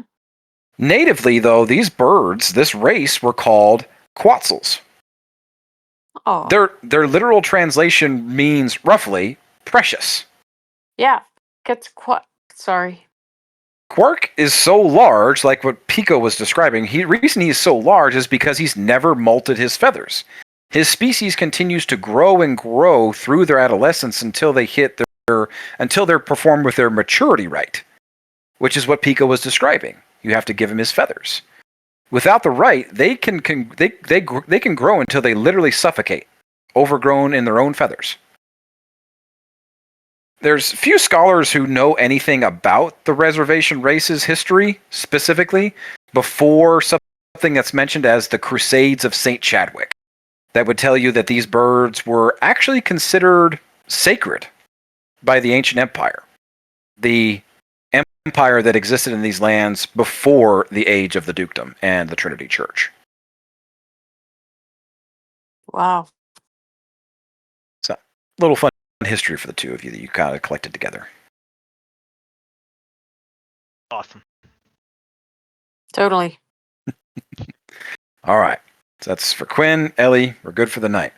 Anybody else? Argus, Malin, Pico, Drew. I already did the jug thing, so Okay. Pico, Malin. I'm good. Yeah, I think I'm good.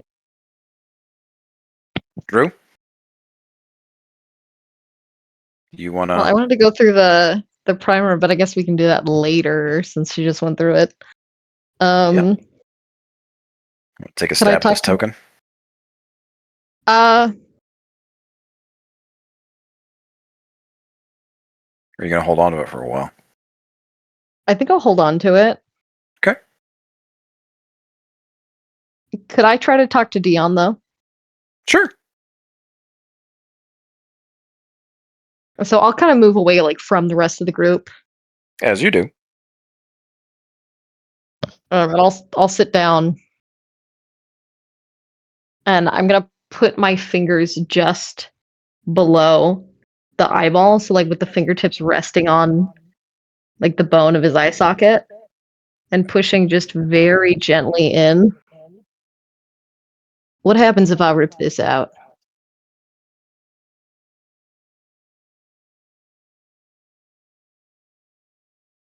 I'll still be here.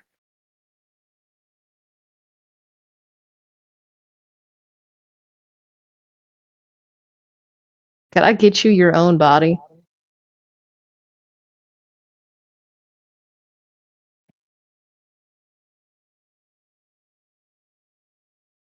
She doesn't respond. In a sense, though, you get the feeling that she doesn't know.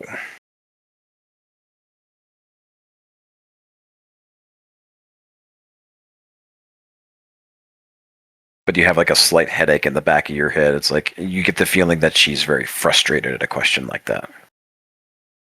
Okay.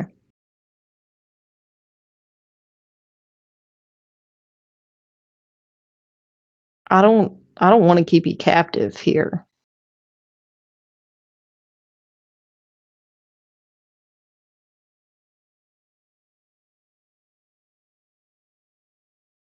Again, no actual word response, but the frustration lessens a little bit.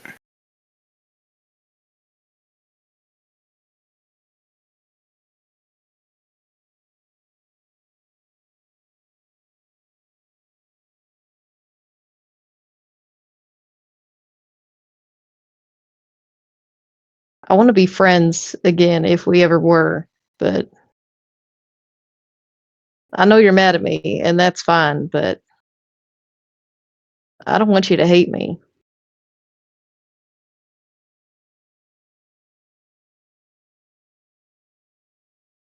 You're still you're speaking through the veil, and as the words like ever so slightly shift back, it's hard to make out what exactly they're trying to say. It's like they're trying to speak in full sentences, but only not everything gets through.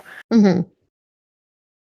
And the wording that you seem to understand is not mad at you.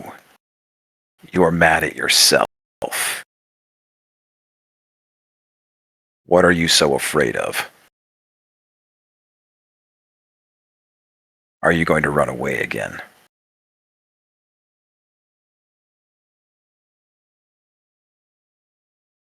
Fuck.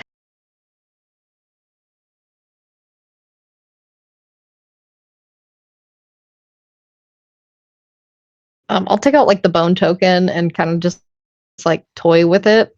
Should I use this?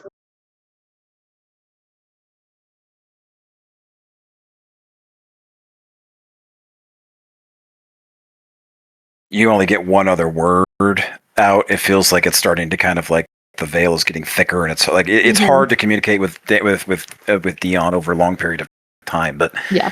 the only word you can really make out is choice.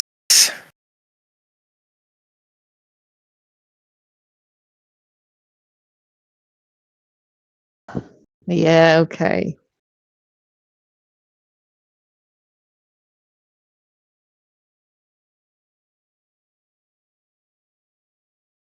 Well, I guess I'll let you go for now. I love you. No response. Not that she's not speaking back. You just feel like the veil's gotten too thick. Yeah.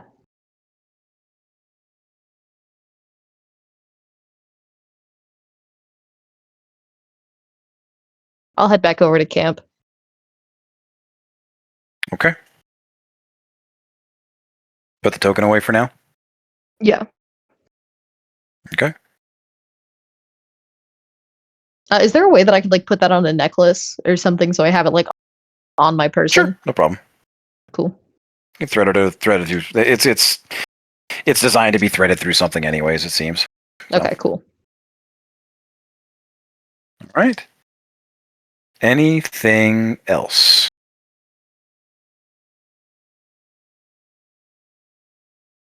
Well, on that calm note, I'm going to go ahead and end the session here. Wow, that was intense. Yay, exposition. This was a very exposition-heavy episode.